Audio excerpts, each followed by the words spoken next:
Welcome back to the quiet apothecary. Take a slow breath, settle into where you are, and let the shoulders soften a little. There is no hurry tonight, and nothing here that asks anything of you. Tonight, in your imagination, you are going to keep a shop a long time ago in a city built upon the water. The city is Venice, and the year,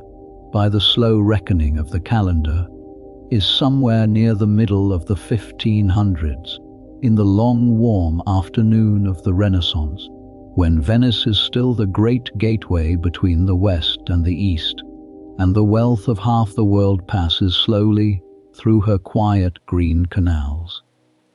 You are an apothecary. You keep a spezieria, which is the Venetian word for the shop of an apothecary,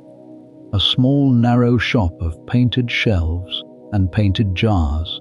tucked into the ground floor of a tall brick house on a quiet canal, not far from the great bridge of the Rialto, where the merchants of the world come and go. You have kept this shop for many years. Your father kept it before you, and his father before him, and the smell of the shop, the warm, dry, resinous smell of 1,000 dried herbs and 100 ground spices, and a slow, patient inheritance of careful work, has been the smell of your whole long life. Tonight, very gently, in your imagination, you are going to live one single day of it, from the first soft graying of the sky over the lagoon, to the last low candle in the back room when the work is done and the door is barred, and the city goes, very slowly, to sleep. So let the shoulders soften a little more. Let the breath come slow. There is nothing in this whole long day that needs to be hurried, and nothing in it that needs to be answered, and nothing in it that asks anything of you at all, except that you let it carry you, very gently, the way the slow green water of the canal carries the small moored boats, up and down, on the slow, patient breathing of the tide. You wake before the light. You always wake before the light, after so many years of this work. The body has learned the hour the way a boatman's body learns the swing of the oar, without thinking, without counting, simply knowing, in the deep, quiet way the body knows things, that the dark is thinning and the long day is coming. You lie still for a moment in the small room above the shop, on the wide low bed with the heavy linen sheet and the woolen coverlet, and you listen. The house is quiet. Your wife sleeps beside you, her breath slow and even. In the small room across the landing, the apprentice sleeps, a boy of perhaps 15, the son of a cousin from the mainland, who came to you 2 years ago to learn the trade, and who sleeps as boys of 15 sleep,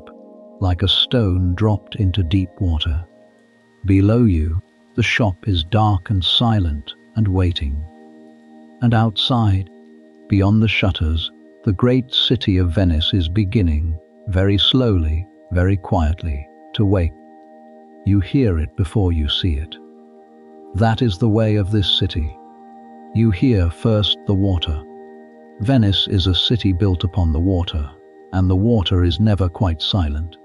There is the slow, soft slap of the small waves of the canal against the green stone of the foundations, a sound so constant and so old that the ear stops hearing it, mostly, and only catches it again in the deep quiet of the hour before dawn, when there is nothing else to cover it. There is the slow creak of the moored boats, the gondolas and the small flat barges, rubbing very gently against their mooring posts, the tall striped posts that stand up out of the green water like a small patient forest. There is, somewhere out on the wide water of the lagoon, the long low call of a boatman, a single voice carried clear across the flat water, calling out to another boatman in the soft sing, song Venetian dialect, a sound that has no words you can quite make out, only the slow rising and falling music of it, like a bird waking before the other birds. And then the bells. The bells of Venice are the slow heartbeat of the city, and there are more of them than any one person could ever count, for there is a church on nearly every small square, and a bell in nearly every church, and a campanile, a tall slender bell tower, rising up over nearly every quarter of the city. In the deep grey hour before the dawn, the first bell sounds. Somewhere far off across the rooftops, a single deep, slow note rolling out over the water for the first early office of the day, and then another bell answers it, closer, higher, and then another, until the whole soft grey air of the waking city is full of the slow overlapping rolling of the bells, near and far, deep and high, each one ringing its own slow hour in its own slow voice, and all of them together making a sound like the slow breathing of the city itself. The great bell of the campanile of San Marco, far away across the heart of the city, sounds last and deepest of all, a long, slow bronze note that you feel in the chest more than you hear in the ear, and that you know, after a lifetime of waking to it, the way you know the voice of an old friend. You rise, you move slowly and quietly, that you may not wake your wife. The floor of the small room is cool under your bare feet, the wide old boards worn smooth by the slow walking of 3 generations of your family. You go to the window, and you open the inner shutter, very gently, and you look out. The sky over the lagoon is the color of the inside of an oyster shell, a pale soft pearl grey just beginning at the far eastern edge, where the open sea lies beyond the long thin island of the Lido, to take on the first faint warmth of the coming sun. The water of the canal below is still and dark and smooth as old glass, with here and there the small pale lamp of an early boatman moving slowly along it, and the reflection of the lamp lying long and wavering on the dark water beneath. The air that comes in through the open shutter is cool and damp and carries the smell of the lagoon, that particular smell of Venice in the morning, the smell of salt water and green weed and wet stone and wood smoke, and, very faintly, somewhere, the smell of bread beginning to bake. You stand at the window for a long, slow moment, and you breathe it in. This is your city. You were born here, in this house, in the small room above the shop, and you will most likely die here. And in between the one and the other you have done the quiet work of the apothecary, in this same narrow shop, on this same quiet canal, day after day after day, season after season after season,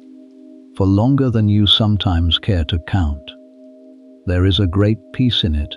on a morning like this one, with the slow bells rolling out over the water, and the pale pearl light coming up over the lagoon, and the whole long quiet day lying ahead of you, waiting, like a clean sheet of paper, to be slowly, carefully filled. You dress in the dim grey light. You put on a clean linen shirt, soft from much washing, and over it the long dark robe of your trade, a sober gown of good dark wool,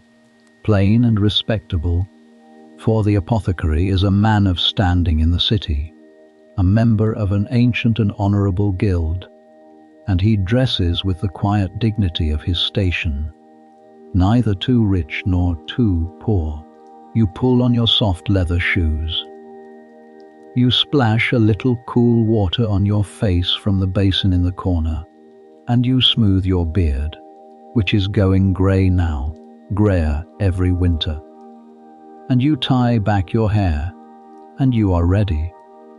You take up the small horn lantern from the shelf by the door, the lantern with the single low candle inside it, and you light the candle from the small banked coals in the little brazier, and the small warm yellow flame wakes and steadies, and casts its small soft circle of light upon the wall. And you go very quietly down the narrow wooden stair into the shop. The shop is dark and cool and full of the smell of itself. You stand for a moment at the foot of the stair in the small wavering circle of the lantern light, and you breathe it in, the way you breathe it in every single morning of your life, and the way you will never, in all your years, grow tired of. It is a smell made of 1,000 smaller smells, all braided slowly together over many long years into one single deep familiar smell. That is the smell of the shop and of nowhere else on earth. There is the warm, dry smell of the dried herbs, the chamomile and the lavender and the rosemary and the sage and the rue, hanging in their bundles from the dark beams overhead and lying in their drawers and jars along the walls. There is the sharp, bright smell of the spices, the cinnamon and the clove and the pepper and the ginger and the nutmeg that came to this shop across half the world from the far islands of the east, by ship and by camel and by ship again, and that hold, even now, in the dark of the early morning, the faint far memory of the hot countries they were grown in. There is the deep, sweet, resinous smell of the gums and the balsams, the frankincense and the myrrh, and the mastic and the storax, the dried tears of far-off trees, that smell of incense and of churches, and of the slow, patient burning of small fragrant things. There is the warm, earthy smell of the roots, the rhubarb and the gentian and the licorice and the orris, lying in their drawers. There is the clean, cool smell of the dried flowers, the violet and the rose, and under all of it, holding all of it, there is the slow, deep, settled smell of the shop itself, of old wood and of beeswax polish, and of the marble of the counter, and of the cool plaster of the walls, and of the slow, patient years of careful work. And it is, to you, after a whole lifetime of breathing it, very nearly the smell of home itself. You set the lantern down upon the great marble counter, and the small circle of its light falls upon the smooth pale stone, worn slightly hollow in the middle by the slow rubbing of 3 generations of hands and mortars and weighing balances, and on the dark gleam of the brass scales standing at one end, and on the rows of small drawers and tall jars rising up into the dark beyond the reach of the small light. And here, in the small warm circle of the lantern, in the cool dark quiet of the shop before the dawn, with the slow bells still rolling faintly out over the water, and the pale light just beginning to seep grey through the cracks of the barred shutters, your day begins. But the day does not begin with the customers, and it does not begin with the work of the mortar and the scales. The day begins, always, with the small, quiet ritual of the opening of the shop, the slow, careful waking of the shop itself. And that is what you turn to now, in the cool dark of the early hour, before the first knock comes upon the barred door, before the first boat ties up at the small water gate, before the long, patient business of the day comes flooding slowly in. So let us go with you very gently into the slow, careful opening of the shop, and let the breath stay slow, and let the shoulders stay soft, for there is nothing here that asks anything of you, nothing at all, only the slow, patient turning of one quiet day in a city built upon the water a long, long time ago. The first thing you do in the cool dark of the morning, is to wake the small fire. At the back of the shop, behind the great counter, there is a small low hearth and a small iron brazier, and the coals of the night before lie banked under a soft grey blanket of their own pale ash, still holding, deep in their heart, a small red warmth. You kneel before them, slowly, for the knees are not what they were, and you rake the soft ash gently aside with the small iron poker, and there, underneath, the small red coals glow back at you in the dark, patient and alive. You lay upon them a few small splinters of dry kindling, and you bend low, and you breathe upon them, a slow, soft, steady breath, the way your father taught you to breathe upon them when you were a boy no older than the apprentice sleeping upstairs, and the small splinters catch with a small dry crackle, and a small clear flame stands up, yellow and trembling, and then steadies and grows, and you feed it slowly with a few larger pieces until the small fire is burning clean and bright, and the first warmth of the day begins to spread, very gently, into the cool dark air of the shop. You will need the fire all day. You will need it for the slow heating of the water, for the infusions and the decoctions. You will need it for the slow melting of the wax and the resin for the salves and the plasters. You will need it later for the slow patient heat under the copper, still in the little distilling room at the back, where the fragrant waters are drawn off, drop by slow drop, from the herbs of the garden and the marsh and the field. The fire is the slow, patient heart of the work of the apothecary, and the first care of the morning is to wake it, and to set the small copper kettle of water beside it to grow warm, so that when the long day truly begins, the heat will be there, waiting, ready, the way everything in this shop is always made ready, slowly and carefully, before it is ever needed. And while the small fire wakes and the small kettle warms, you take up the lantern again, and you move slowly along the great wall of the shop in the small circle of its light, and you let your eyes pass, the way they pass every single morning, along the long rows of the jars. The jars are the great glory of the shop, and they are the first thing that any stranger sees when the shutters are at last thrown open, and the morning light comes flooding in. They line the walls of the shop from the level of the counter to the high dark beams of the ceiling, rank upon rank, shelf upon shelf, hundreds of them, more than you can quickly count, and they are beautiful, and they are old, and many of them are far older than you are. They are made of majolica, which is the fine glazed earthenware that the potters of Italy make so wonderfully,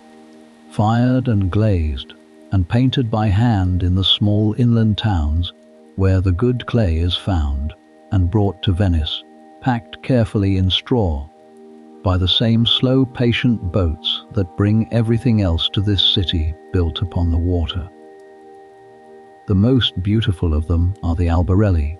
the tall cylindrical jars, gently wasted in the middle so that a hand may lift them easily down from a high shelf, each one glazed a soft creamy white and painted around its body in deep clear blues and warm yellows and soft greens, with twining leaves and curling flowers and small painted birds and small painted faces and small painted ribbons, and across the front of each one, on a small painted scroll or in a small painted band, the name of what it holds, written in the old abbreviated Latin of the apothecary, in a fine, confident hand. You let the lantern light fall upon them, slowly, one after another, and you read the names, half to yourself, in the way that a man will run his eyes along the spines of a shelf of beloved books. There is the jar of the dried carmine flowers, and the jar of the dried mallow leaves, and the jar of the dried elder flowers. There is the jar of the powdered licorice root, and the jar of the powdered gentian root, and the jar of the powdered rhubarb, the good rhubarb that comes all the way from the far cold mountains beyond Persia, by the long slow caravan roads. And that is worth, weight for weight, very nearly its weight in silver. There is the jar of the cinnamon, and the jar of the clove, and the jar of the long pepper, and the jar of the precious nutmeg and the precious mace. There is the jar of the dried scarlet poppy heads, kept high upon the shelf and behind a small painted door. For the things that are kept in that part of the wall are the strong things, the sleep-bringing things, the pain-easing things, and they are not given out lightly. There is the jar of the powdered coral and the jar of the small dried pearls, ground fine, that the rich of the city ask for, in their fevers and their faintings, believing, as the old books teach, that the cool noble substances of the sea will cool and steady the overheated blood. There is the great wide jar of the honey, the slow golden honey that goes into so very many of your preparations, for honey is the great sweet preserver, and the great sweet carrier of the apothecary, and the slow electuaries, the soft sweet pastes in which the bitter medicines are hidden, are made upon a base of slow golden honey. There is the jar of the dried figs, and the jar of the dried dates, and the jar of the sweet raisins, for these too, soft and sweet and soothing, go into the gentle remedies for the chest and the throat. And there, high up, in the place of greatest honor, behind its own small painted door, with its own small brass lock, there is the great wide jar of the Theriac, the famous Theriac of Venice, the slow dark sticky electuary of 64 ingredients, that is the pride of this city, and of your whole long trade, and to which, in the slow patient course of this long day, we will come, very gently, when the time is right. There are the things that are not in jars too, and your eye passes over these as well, in the small wandering light of the lantern.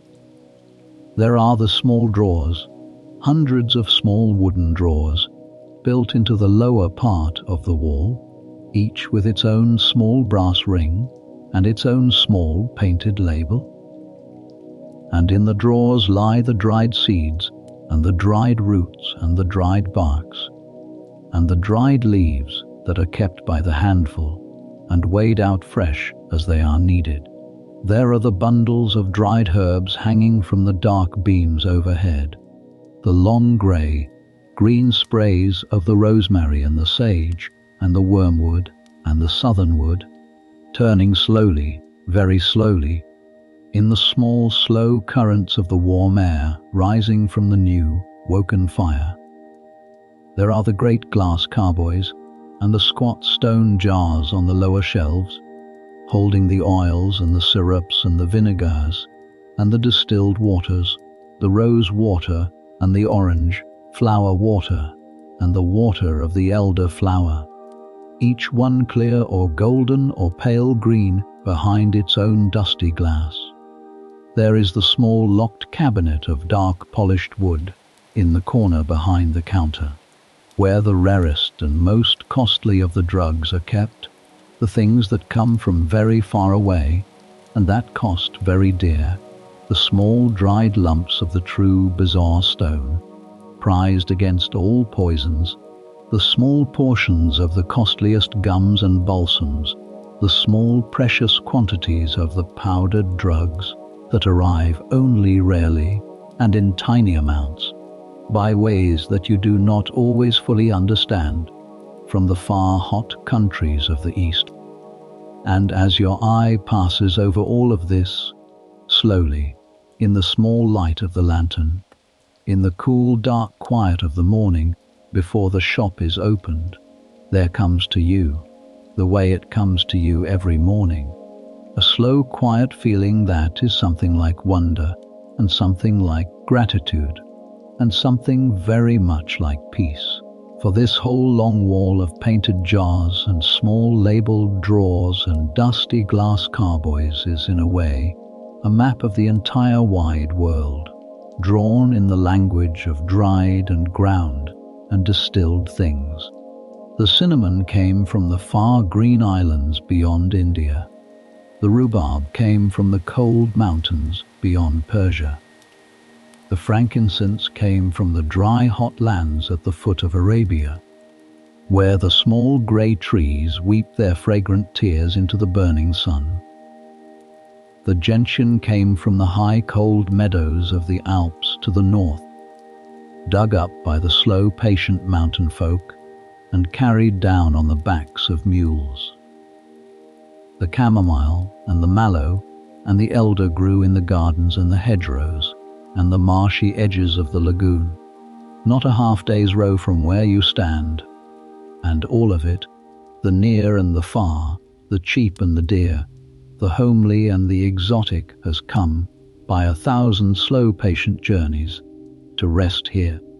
upon these shelves, in these painted jars, in this small narrow shop on this quiet canal, where you, the apothecary, will weigh it out, grain by grain and dram by dram, and braid it together, slowly and carefully, by the old recipes, into the small remedies that the people of the city will carry away to ease their small sufferings. To keep a spezieria, you have sometimes thought, is to keep a small still point at the very center of a turning world, a small quiet harbor into which the slow tides of all the world flow in, and out of which they flow again, drop by drop and grain by grain, transformed. But the morning is moving on, and the pearl-grey light is growing stronger now in the cracks of the shutters, and it is time, at last, to open the shop. So set down the lantern once more upon the cool, pale marble of the counter, and come with me, very gently, to the front of the shop, to the great shutters and the heavy door, and let us let in the morning. The front of the shop, where it gives on to the narrow paved street, the call, as the Venetians call it, is closed for the night by a great wooden shutter, a heavy thing of stout planks, that is taken down in the morning and put up again at night, and that has been taken down and put up again every single day for longer than you have been alive. You go to it now. You lift down the heavy iron bar that holds it, and you set the bar carefully aside in its place by the wall, and then slowly, for the shutter is heavy, and the back is not what it was, you lift the great planks down, one by one, and you carry them to the side, and lean them in their place against the inner wall, where they will rest all day until the dusk. And as the shutter comes down, plank by plank, the cool grey morning light comes flooding into the shop, soft and pale and gentle, and falls upon the great wall of painted jars, and wakes their deep, clear blues and their warm, soft yellows, and their soft greens out of the dark, so that the whole long wall seems, very slowly, to come alive, to bloom, like a hedgerow coming into leaf, as the light reaches it. There is, before the shop, in the manner of the spezieria of Venice, a long low counter or bench that opens onto the street itself, a kind of broad windowsill of stone, where, in the good weather, certain of the wares may be set out for the passers by to see, and where the customers may stand in the street and be served without ever coming inside at all. You wipe this stone counter clean now, with a damp cloth, and you set upon it, as you do every morning, a few of the things that draw the eye and tell the passer by what manner of shop this is. A tall glass jar of the bright candied fruits, the orange peel, and the citron and the angelica, glistening in their sugar, for the apothecary is also, in this city, the maker and the seller of the fine sugared confections, and the spiced comfits that the wealthy love. A small open dish of the dried rose petals, a small bundle of fresh herbs. If the morning's gathering has come in, a small painted sign, perhaps, of the day's particular offering. And above the whole shop front, hanging out over the narrow street on its long iron bracket, creaking very gently in the small morning breeze that comes up off the water, is the signboard of the shop, the painted board that has named this shop to the people of this quarter for 3 generations, painted with the small bright image from which the shop takes its name, the way every shop in Venice takes its name from its sign, the sign of the golden head, or the sign of the 2 columns, or the sign of the Moor, or the sign of the ostrich, or whatever bright small image your grandfather chose long ago to hang above his door. You step out for a moment into the narrow street to look at your shop the way a stranger would see it, the way you do, quietly, most mornings. The call is narrow, so narrow that 2 men can scarcely pass without turning sideways, paved with worn grey flagstones and walled on either side by the tall brick faces of the houses rising up 4 and 5 stories, with their rows of pointed windows and their small iron balconies and their lines of washing strung high up from house to house across the narrow strip of pearl grey sky. At one end of the call, a little way off, the street opens out onto a small square, a campo, with a well head in the middle and a small church at one side. At the other end, very close, the street comes down to the green water of a small side canal, where a few worn stone steps go down into the water, and where a gondola lies moored, waiting, its tall curved iron prow gleaming faintly in the early light. And here, between the small square and the small canal, is your shop, the sign of the golden head, its shutters down now, and its jars glowing softly in the new light. The smell of it, the warm, dry, spiced, familiar smell of it, drifting gently out into the cool morning street, where 1 or 2 early figures are already beginning to pass, a woman with a basket going to the well, a porter with a yoke, and 2 great copper buckets, a boatman walking down to his boat. The day has begun. And the day is only just beginning, for the shop is open now, and the light is up, and the city all around you is waking into its slow, loud, beautiful morning life. And there is a great deal still to be done before the first customers come, and a great deal of the wide world still to come flowing in, by water, to your small, narrow shop. You step back inside, out of the narrow street, into the warm, spiced quiet of the shop, and you wake the apprentice. You go to the foot of the stair, and you call up softly, and after a moment there is a thump and a stumble overhead, and the boy comes down the narrow stair, rubbing his eyes, his hair on end, pulling his apron over his head. He is a good boy, this apprentice of yours, willing and quick and honest, though still, at 15, very much a boy and apt to drift, in the long quiet middle of the day, into staring out at the canal and the boats when he ought to be grinding at the mortar. But you remember being 15 in this same shop, and you remember the long quiet middle of the day, and you remember the boats on the canal, and so you are patient with him, mostly,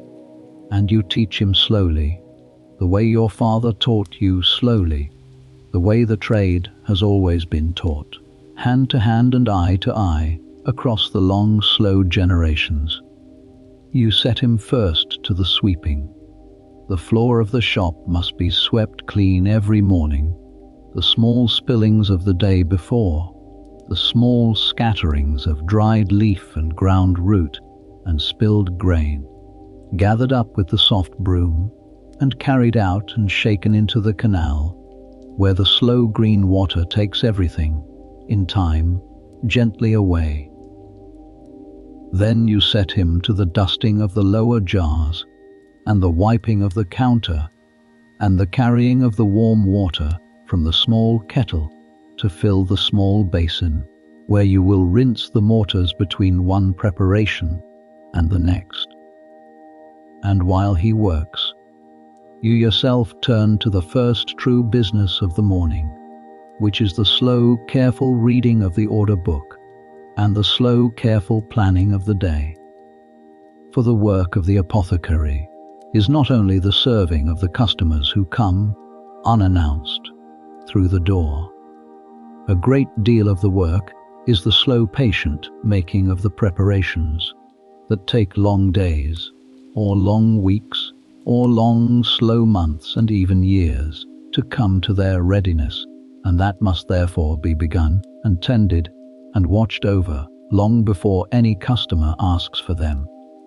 There is, in the back room, a batch of the rose conserve, the soft sweet paste of fresh rose petals pounded with sugar. That was made 3 days ago, and that must be turned and pressed today. There is, in the cool cellar below, a great earthen jar of the syrup of violets, slowly steeping.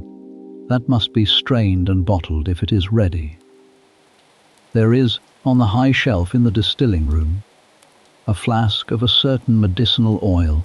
that has been standing in the sun, drawing its virtue out of the herbs that float within it for 40 days, and that today, by the count of the days marked on its label, is at last ready to be strained and stored. And there is always, somewhere in the slow, patient calendar of the shop, the great slow work of the Theriac, which is the slowest and the strangest and the most famous of all the works of the Venetian apothecary, and which moves through the year in its own slow, secret rhythm,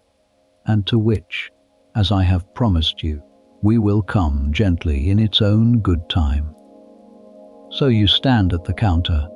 in the soft growing light, and you read the order book, the slow record in your own neat hand of what is promised to whom and for when, and you make in your slow, patient mind the plan of the day. This must be strained today. This must be turned today. This must be ground today, for the physician across the canal has promised it to a patient by the noon. This delivery is expected from the warehouse at the Rialto, and must be checked and weighed and stored away. This customer will come at such an hour, and this one at such another. The day arranges itself, slowly in your mind, the way it does every morning, into its slow, patient order, and you feel, as you always feel when the day is planned, a small quiet settling, a small quiet readiness, as of a boat that has been trimmed and is ready, now to take the slow tide as it comes. But the boats are not the only thing the morning brings, and indeed it is the boats, this morning, that bring the first true event of the day. For you hear, while you are still bent over the order book, a soft call from the water at the back of the shop, and the small dull knock of a boat coming gently up against the stone of the water gate. Your shop, like many of the shops and houses of Venice, has 2 faces and 2 doors. The one face gives on to the narrow paved street, the Call, where the people of the quarter come and go on foot. The other face, at the back, gives on to a small side canal, and there, At the back is a small low-water gate, a door at the level of the water, with a few worn stone steps going down into the green, where the boats may come and tie up and unload directly into the shop. And it is to this back door, this water door, that the goods of the wide world come, for everything in Venice comes by water, and the slow patient barges and the small flat-bottomed boats move along the canals all day long, carrying everything that the city eats and drinks and wears and burns and builds with and heals itself with, from the great warehouses by the Rialto and the great ships in the basin of San Marco to the 10,000 small doors of the 10,000 small shops and houses. You go to the back of the shop and you open the water gate, and the cool green light comes up off the canal, and the smell of the water comes in. And there, below you, on the few worn step, is a small flat boat rocking very gently, and in it a porter you know, a broad, slow, patient man named Acomo, who has been bringing goods to your back door for many years, and beside him in the boat, a few small wooden crates and a few small sacks and one small heavy chest, bound with iron, that you have been expecting for some long time. For this is a delivery from the warehouse of the merchant, who supplies you with the drugs of the East, the spices and the gums, and the rare drugs that come to Venice from across the sea, and that this merchant buys in great lots when the great ships come in, and sells on in small lots to the apothecaries of the city. You greet Acomo, and he greets you in the slow, soft Venetian way, with a remark about the weather and a remark about the tide, and then, slowly, the unloading begins. He hands the crates and the sacks up to you and to the apprentice, one by one, and you carry them in and set them on the counter, and the whole shop fills, very slowly, with the smell of what they hold. The first sack, when you loosen its mouth, breathes out the warm, sweet, dusty fragrance of the cinnamon, the true cinnamon, in its long curled quills of pale reddish bark. That came, this very bark, all the long way from the far green islands beyond India, by ship to the Red Sea, by camel across the desert to Alexandria or to Aleppo, and by the great galleys of Venice across the sea to the basin of San Marco. You take up a single quill of it, and you bend it gently to your ear, and you hear it crackle, dry and crisp, the way good cinnamon should, and you draw in its warm, sweet smell, and you nod, slowly, satisfied. The second sack holds the cloves, the small, dark, dried flower buds, hard as little nails. That came from islands so far to the east that you have only the vaguest notion where they truly lie, small specks of green in a sea you will never see, and that smell, when you press them between your fingers, of warmth and sweetness and a faint clean fire. The small crate holds the precious things, packed in straw and in small paper twists and small turned wooden boxes, the small amount of the costly drug that has come this voyage in a quantity no larger than a man's 2 cupped hands, and that is worth, that small handful, as much as all the rest of the boat together. And the small iron-bound chest, which Icomo hands up to you last of all, and with a certain slow care, holds the rarest thing of all, the thing you have waited longest for, a fresh supply of the costly drugs and gums that go into the great Theriac, and that must be checked, each one, against the recipe and the standard, with the greatest care, before any of them is ever allowed near the great slow making of the famous electuary. You take the small chest and you set it, by itself, upon the counter, and you do not open it yet. for the checking of it is slow, careful work, and it is not yet the hour for it. You will come to it later, in the slow, patient heart of the day, when the morning's bustle has settled and the light is high. You give Acamo a few coins for his trouble, and a small twist of the candied orange peel from the dish on the counter, which he takes with a slow grin, for he has a sweet tooth, this slow, patient porter, and he pushes off from the steps with his long oar, and the small boat slides away down the green canal, rocking gently, and the cool green light fades from the back of the shop as you close the water gate, and the warm, spiced light of the front of the shop fills it again, and the smell of the new spices, the cinnamon and the clove, lies now over everything, fresh and warm and sweet. The smell of the far green islands of the east come, by all those long slow journeys, to rest at last in your small shop on the quiet canal. It is worth pausing, while the new spices are weighed and stored away, on the great strange wonder of this trade, this slow river of the world's goods that flows, day after day, into the small back doors of the shops of Venice. For Venice, in these years, is the great gateway of the world, the place where the West and the East meet and trade, the long slender bridge of ships and warehouses and counting, houses across which the spices and the silks and the drugs and the dyes and the precious stones of the whole vast East come flowing into the hungry markets of Europe. The great galleys of Venice, the long sleek war galleys and the broad slow merchant galleys, sail out from the basin of San Marco in their slow patient yearly convoys to Alexandria in Egypt, and to the ports of Syria, and to Constantinople on its golden water, and to the islands of the Greek Sea, and they come back, season after season, low in the water, their holds packed tight with the wealth of the East. And from the docks, the goods come up by barge to the warehouses of the Rialto, the great trading heart of the city, where they are weighed and sold, and bought and sold again,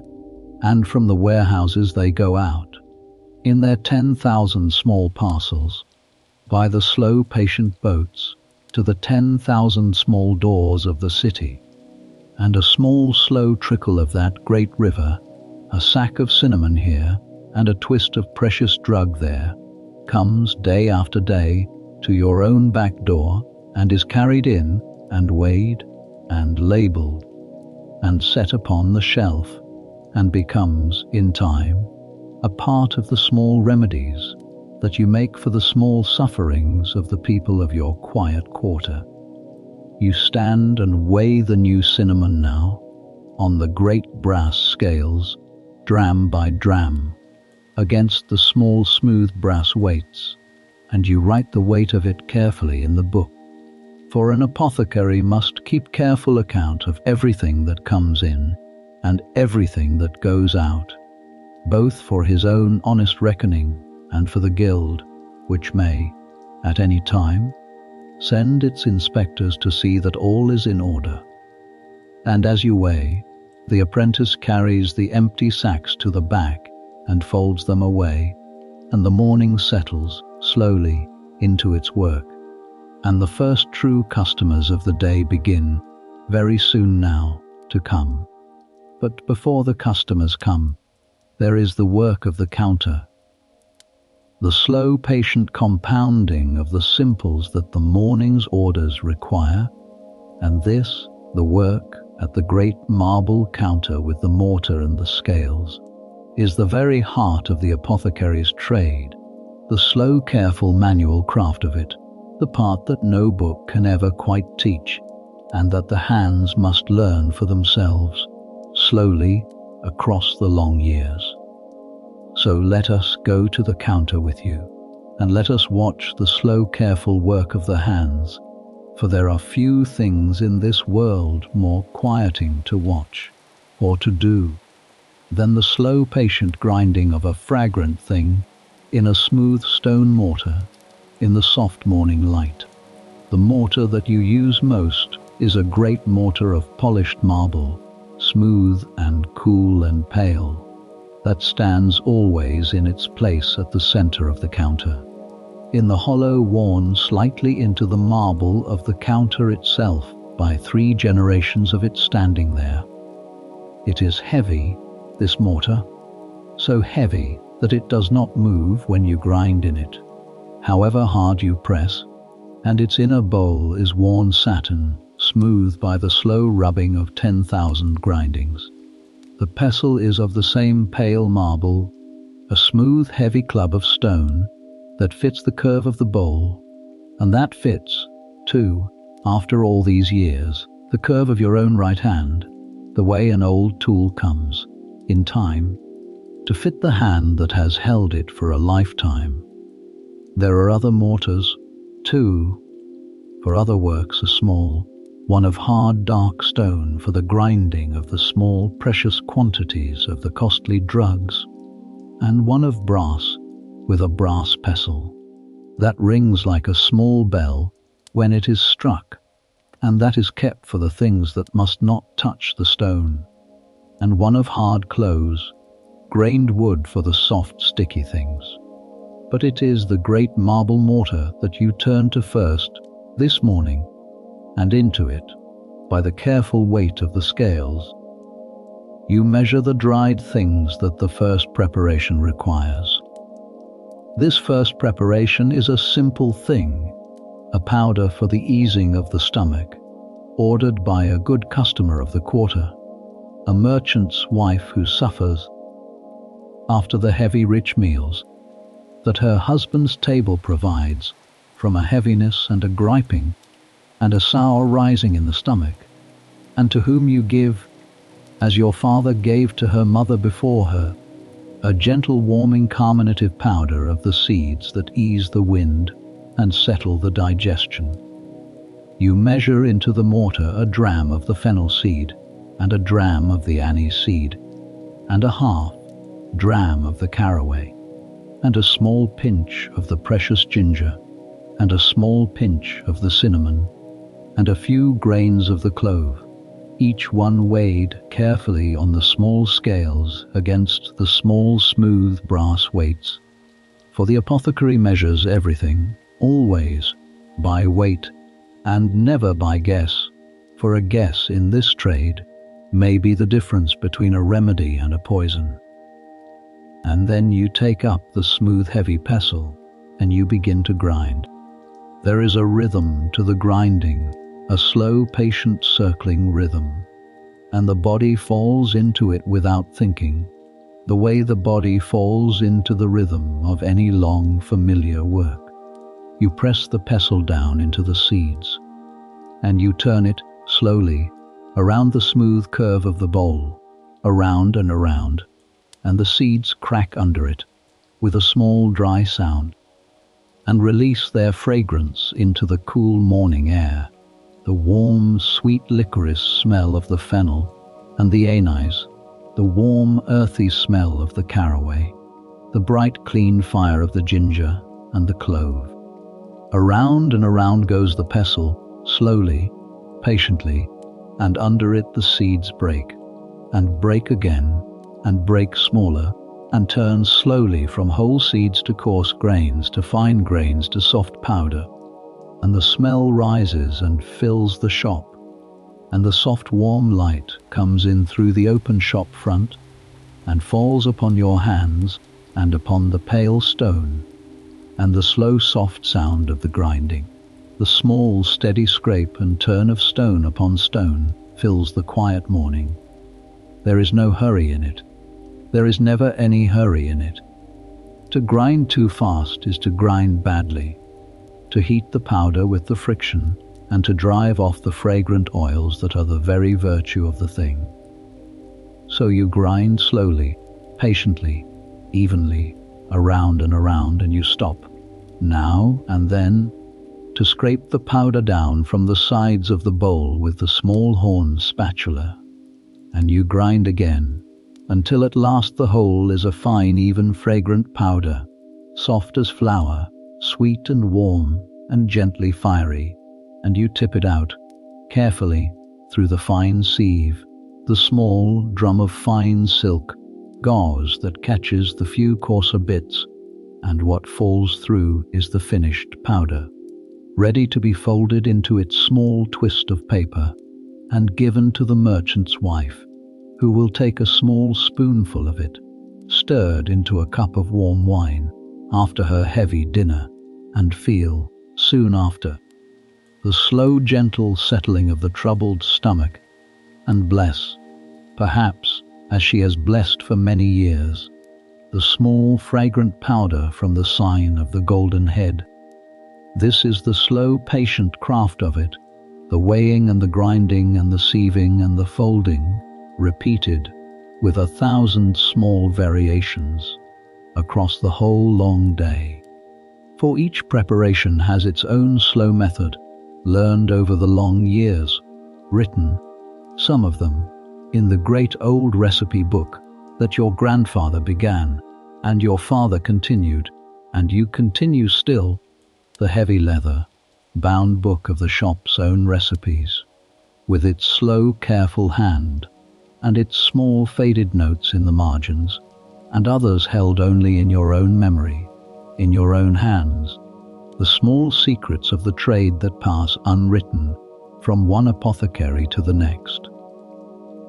There are the powders ground in the mortar. There are the infusions, the gentle steepings of the soft herbs in hot water, like the chamomile and the mallow and the linden flower for the soothing teas. There are the decoctions, the slow long boilings of the hard roots and barks, the gentian and the licorice and the sarsaparilla, simmered long and slow over the fire until the water has drawn out their virtue. There are the syrups, the slow boilings of the herbs and the fruits with the sugar or the honey until they thicken into a sweet keeping, sweet that holds the virtue of the herb through the long year. There are the electuaries, the soft, thick pastes of the powdered drugs worked into honey, in which the bitter medicines are hidden and sweetened, and given to the children and the delicate. There are the conserves, like the rose conserve, the fresh flowers pounded with sugar. There are the oils, the herbs steeped in the good olive oil and set in the sun to draw. There are the salves and the ointments. The herbs and the oils work together with the melted wax and the resin over the gentle fire, for the wounds and the sores and the aching joints. There are the plasters, spread thick upon the leather or the linen, to be laid upon the chest or the back or the swelling. And there are the distilled waters and the distilled oils drawn off, drop by slow drop, in the copper still in the little room at the back, to which we will come in the slow patient afternoon. Each of these has its own slow method, and its own slow rhythm, and its own slow particular smell, and the day at the counter is a slow patient procession of them, one after another, the grinding and the steeping and the boiling, and the straining and the stirring, each one filling the shop, in its turn, with its own warm fragrance, so that the air of the shop, by the high heat of the noon, is a slow shifting braid of all of them together, the sweet and the bitter, the fragrant and the sharp, the warm and the cool, hanging in the soft warm light, like the slow smoke of a slow incense. There is one thing in this shop, though slower and stranger and more famous than all the rest, and it moves through the year on its own slow secret calendar, and it draws to your door from time to time, not only the people of your quiet quarter, but the great merchants and the foreign buyers, and the agents of distant cities, and it is the thing for which Venice itself, In all the apothecary, shops of all the cities of Europe, is most renowned. It is the Theriac. And as the morning's grinding draws to its close, and the powders are folded and the syrups are stirred, your mind turns, the way it always turns, sooner or later, in any working day, to the great slow work of the Theriac. And so let us turn to it now, gently, and let me tell you in the slow patient way what it is and why it matters so very much, and how it is made. The Theriac, or as it is called in the old Latin, the Theriaca, or in the Venetian tongue the Triaca, and in the rough English of the far cold northern islands, the treacle, is the most famous medicine in all the world, and has been for very many centuries. It is an electuary, a soft, thick, dark paste, sticky and aromatic, the color of dark honey shot through with darker brown, and it is compounded by the old and most honored recipe of 64 separate ingredients, no fewer, each one measured and prepared and added in its own due order, and worked all together into a great mass upon a base of the slow golden honey, and then set aside in great sealed jars to age slowly for long years. For the Theriac, like the good wine, is held to grow only better and stronger and more virtuous with the long, slow passing of the years. It is held to be a remedy against very nearly everything. It is held, above all, to be the great antidote against poisons, against the bites of venomous serpents and the stings of scorpions and the malice of those who would poison a man's cup. And it takes its very name from this, for the old Greek word from which it comes means, in its root, a remedy against the bites of wild and venomous beasts. But it is held, too, to be a remedy against the plague, that great slow terror that comes, every so often, creeping into the city from the ships and the warehouses, and empties the streets and fills the burial grounds, and against which the people, in their fear, will buy and swallow very nearly anything that the wise men of medicine will offer them. And it is held to be a remedy against fevers, and against melancholy, and against the falling sickness, and against the weakness of the heart, and against the cold humours of the stomach, and against, in short, a very long list of the ills that the flesh is heir to, so long a list, indeed, that a man might be forgiven for wondering whether any one medicine could truly do so very much. And here, in the slow honest privacy of your own thoughts, in the quiet of your own shop, you will admit, if you are honest,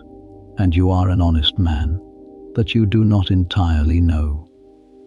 You make the Theriac by the old recipe, with the greatest care, exactly as your father made it, and his father before him, and you sell it at a good price to those who ask for it, and you have seen it ease, here and there, a real suffering. But whether it truly does all the great things that are claimed for it, whether it truly turns aside the plague and draws out the serpent's venom and lifts the black weight of the melancholy from the heart, you do not, in the slow honest privacy of your own thoughts, entirely know. You are a careful man and an honest man, and you have lived long enough and watched closely enough to know that the body heals itself very often in its own slow way, whatever is given to it, and that the great fame of a remedy is not always the same thing as its great power. But the people believe in the Theriac, and the believing is itself, perhaps, a part of the healing, and so you make it, carefully, by the old recipe, and you do not trouble the people with your own slow private doubts, for it is not the work of the apothecary to take away the small comforts of the people, but to give them. as honestly as he can, the best that the long, slow tradition of his trade has to offer. And the Theriac, whatever else it is the very crown and summit of that long, slow tradition. And the making of it is the proudest work of the Venetian apothecary's year.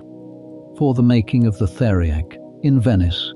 is not a private thing, done quietly in the back of the shop, like the making of a cough syrup or a stomach powder. It is a great public ceremony, a thing of state and of civic pride, done out of doors in the open, before the eyes of all the city, and watched over, with the greatest care, by the officers of the guild and by the magistrates who guard the public health. For the Theriac of Venice is famous throughout the whole wide world,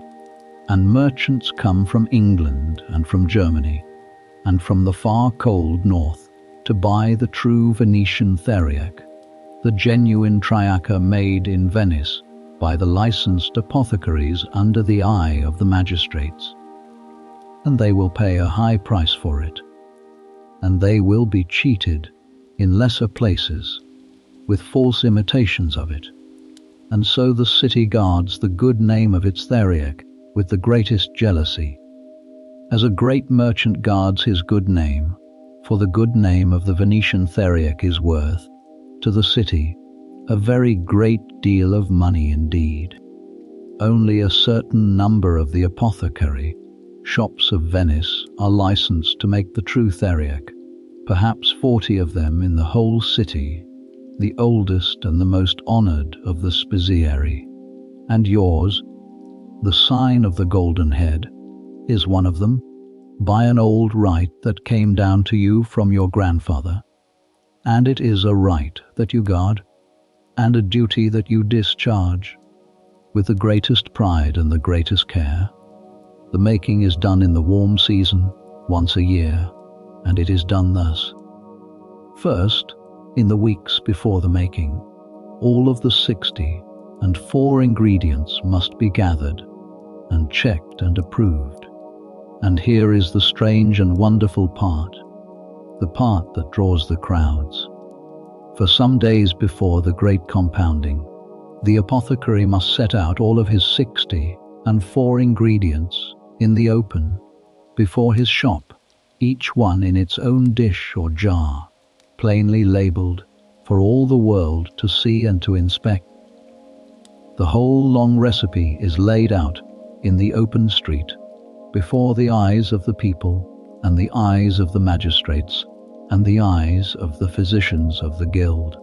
so that all may see that the true ingredients, and only the true ingredients of the proper quality and the proper freshness, are going into the famous medicine. And the people come, in those days, to look. They stroll past the shop fronts of the Theriac makers in the warm summer evenings, and they gaze at the long arrays of the strange ingredients set out in their dishes, and they marvel, and they talk, and the making of the Theriac becomes, for those few days, a kind of slow public festival of the whole city, a thing the children remember all their lives. And what a strange long array it is, the 64 ingredients of the Theriac, set out in their dishes before the shop. There are the homely things, the honey and the wine, that any kitchen knows. There are the great spices, the cinnamon and the cassia, and the saffron, and the ginger, and the long pepper, and the black pepper and the cardamom. There are the dried herbs and the dried roots, the gentian and the valerian and the rhubarb, and the iris and the cinquefoil and the calamint, and the germander and the celery seed, and the parsley seed and the fennel seed, and a long slow list of others. There are the precious gums and the fragrant resins, the myrrh and the frankincense, and the storax and the galbanum, and the opoponax and the sagopinum, the dried tears of the far hot trees, that smell of incense and of churches, There is the costly opium, the dried juice of the poppy, that brings the sleep and eases the pain, measured out with the greatest care, for it is the strongest of all the ingredients and the most to be respected. There is the curious earth called terra sigillata, the sealed earth, the special clay brought from a far island and stamped with a seal as a proof of its genuineness, prized of old against poisons. And there is, at the very heart of the recipe, the strangest ingredient of all, the one that gives the Theriac its deepest fame and its deepest mystery, the flesh of the viper. For the old recipe holds, by a slow ancient reasoning, that the flesh of the venomous serpent is the great heart and key of the antidote against all venoms, that the creature which carries the poison carries also, in its flesh, the secret of the cure, and that to take the flesh of the viper into the medicine is to take into it the very power of mastery over poison itself. And so, among the 64 ingredients, there is the dried and prepared flesh of the viper, made into small cakes called the trochici, the little dried lozenges of viper flesh, kneaded with bread, and these are among the most carefully guarded and most carefully prepared of all the ingredients, and Venice keeps, for this very purpose, in the warm hills of the mainland, the men who catch the vipers, the slow patient viper catchers who go out into the dry summer hills and take the serpents alive and bring them to the city in their covered baskets, alive and angry, in the warm weeks before the making. The vipers are kept alive until the very day, and then they are killed and cleaned, and the heads and the tails are cut away, for these are held to hold the worst of the venom, and the bodies are prepared, and dried, and made into the little cakes, and added, in their due weight, to the great recipe. It is a strange business, and a slow one, and there is something in it, you will admit, of the old magic as much as of the new medicine. The slow ancient idea that like cures like, that the serpent's flesh masters the serpent's venom. An idea far older than your trade, and far older than the city, and far older, perhaps, than any reasoning that any man could now give for it. But it is in the recipe, and it has been in the recipe for more than 1,000 years, since the days of the old physicians of Rome, and you make the Theriac by the old recipe, and so the viper goes in, as it has always gone in, at the heart of the great slow medicine, and then, on the great day, when all the ingredients have been set out and inspected and approved, the compounding is done in the open, before the crowd. The powdered things are mixed, slowly, by hand, in great vessels. The gums and resins are dissolved in the wine. The opium is worked in, with the greatest care. The viper cakes are crumbled in, and all of it, all 64 of the ingredients, is worked together slowly into the great slow base of the warmed honey by the strong arms of the apprentices and the journeymen, working in turns, stirring and folding and working the great dark fragrant mass until it is one even thing, a great soft dark sticky aromatic paste, and then it is put up into the great sealed jars, the special Theriac jars, the finest and most beautiful of all the albarelli, painted with the city's mark and the maker's mark, and the jars are sealed and labelled and set away in the cool dark to age. And there they will sit in the cool dark for years, for the Theriac is not sold fresh, but only after it has aged, slowly, for a long time, for the old wisdom holds that the fresh Theriac is too hot and too raw, and must be allowed to mellow, slowly, like a young wine, until its virtues have married and settled and grown deep, and only then, after the long slow years, is it taken out and sold dram by precious dram to those who ask for it, and shipped in its sealed jars to the far cities of the world. You hold all of this in your mind, in the slow patient way, as the morning's grinding draws to its close, and you think, with a small quiet pride, of the great jar of the Theriac that sits, even now,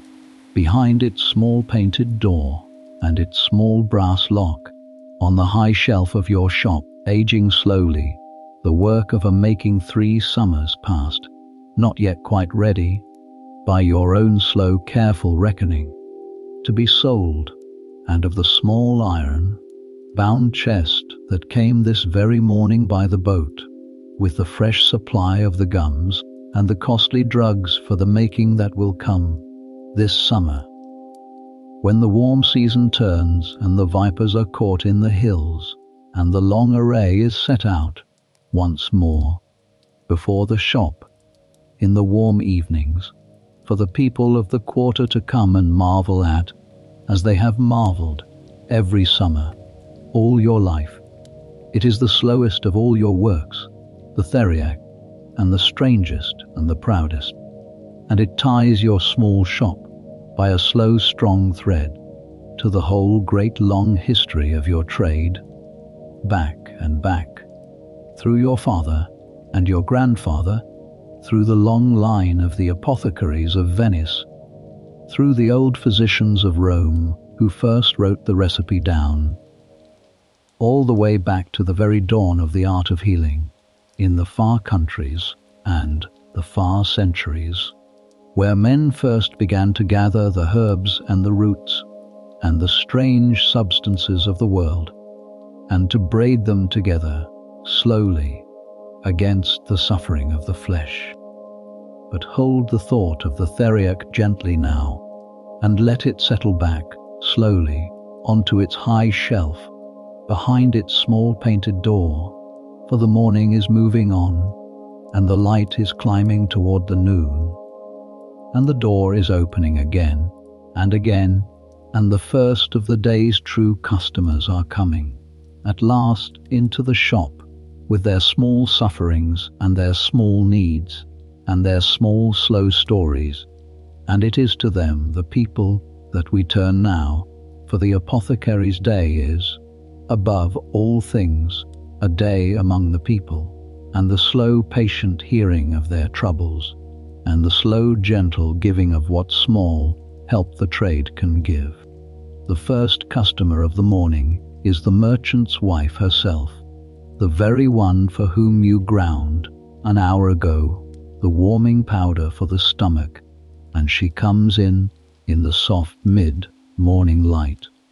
A plump, comfortable woman of middle age in a good dark gown and a fine linen veil, with her maid behind her carrying the basket, and she greets you warmly, for she has been coming to this shop,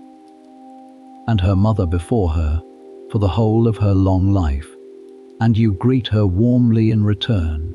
and you ask after her health, and after her husband's health, and after the health of her grown children and her small grandchildren, for the apothecary, in his quiet quarter, knows the whole slow history of every family that comes to his door, the births and the marriages and the sicknesses and the deaths, the whole slow turning of the generations, and a visit to the shop is never only the buying of a remedy, but always also a slow, gentle exchange of the news of the quarter, a slow, gentle tending of the long, quiet web of the neighborhood. She tells you of the heavy dinner that brought on the trouble, a great feast for her husband's business friends, with too much rich meat and too much strong wine, and you nod, and you cluck gently, and you give her the small twist of the fragrant powder, and you tell her, as you have told her many times, to take but a little, and to take it warm, and to dine, perhaps, a little more gently when she can, and she laughs, and says she will try, and pays you her small coin, and goes with her maid behind her out into the bright street. And the small bell over the door rings softly as it closes behind her. There is, behind the shop, beyond the distilling room, a small low cellar, reached by a few worn stone steps that go down from a small trap door behind the counter. And the cellar, cool and dim and a little damp, is where the great stores of the shop are kept, the things that must be kept cool and dark through the long year. And you go down into it, now and then, through the slow day, to bring up what is needed, and it is, in its own slow way, one of the quietest and most peaceful corners of the whole shop. The cellar is cool, always, even in the high heat of the summer, for it is built into the cool earth and the cool stone at the very edge of the canal, and the green water lies, not far beyond the cool damp wall. And now and then, in the deep quiet of the cellar, you can hear, very faintly, the slow soft seeping of it, the slow patient water that lies under the whole of the city, holding it up, the slow patient water upon which the whole great city floats. In the cellar are the great jars of the honey, the slow golden honey that goes into so very many of the preparations, the great earthen jars of it standing in their cool dim row. In the cellar are the great glass carboys of the oils, the good olive oil from the warm hills of the mainland, in which the herbs are steeped to draw their virtue, and the great jars of the vinegars, white and red, in which the other herbs are steeped, for some virtues come out best in the oil, and some come out best in the vinegar, and the slow apothecary learns, across the long years, which is which. In the cellar are the great jars of the syrups, slowly steeping, the syrup of violets, and the syrup of roses, and the syrup of the poppy, and the great jars of the conserves, and the great jars of the preserved fruits and peels for the confections. In the cellar are the casks of the wine, the good wine that goes into the medicinal wines and the cordials, and the cask of the strong spirit, the aquavita, the burning water drawn off, drop by drop, in its own slow distillation. That is the strongest of all the menstrua, the strongest of all the things in which the virtues of the herbs may be drawn out and held. And in the cellar, in their cool dim corners, are the slow patient stores of the dried things, the great sacks and the great drawers, and the great boxes of the dried herbs and roots and barks and seeds, the slow patient harvest of the slow patient seasons, laid up against the long year, against the time of need. You go down into the cellar, now, in the slow climbing morning, to bring up a fresh jar of the honey, for the morning's work has run the counter, jar low, and you go down the few worn steps with the small lamp in your hand, into the cool dim quiet, and you stand, for a moment, in the cool dim quiet, in the small soft pool of the lamplight, among the great slow stores of the shop, and you breathe in the cool dim smell of the cellar,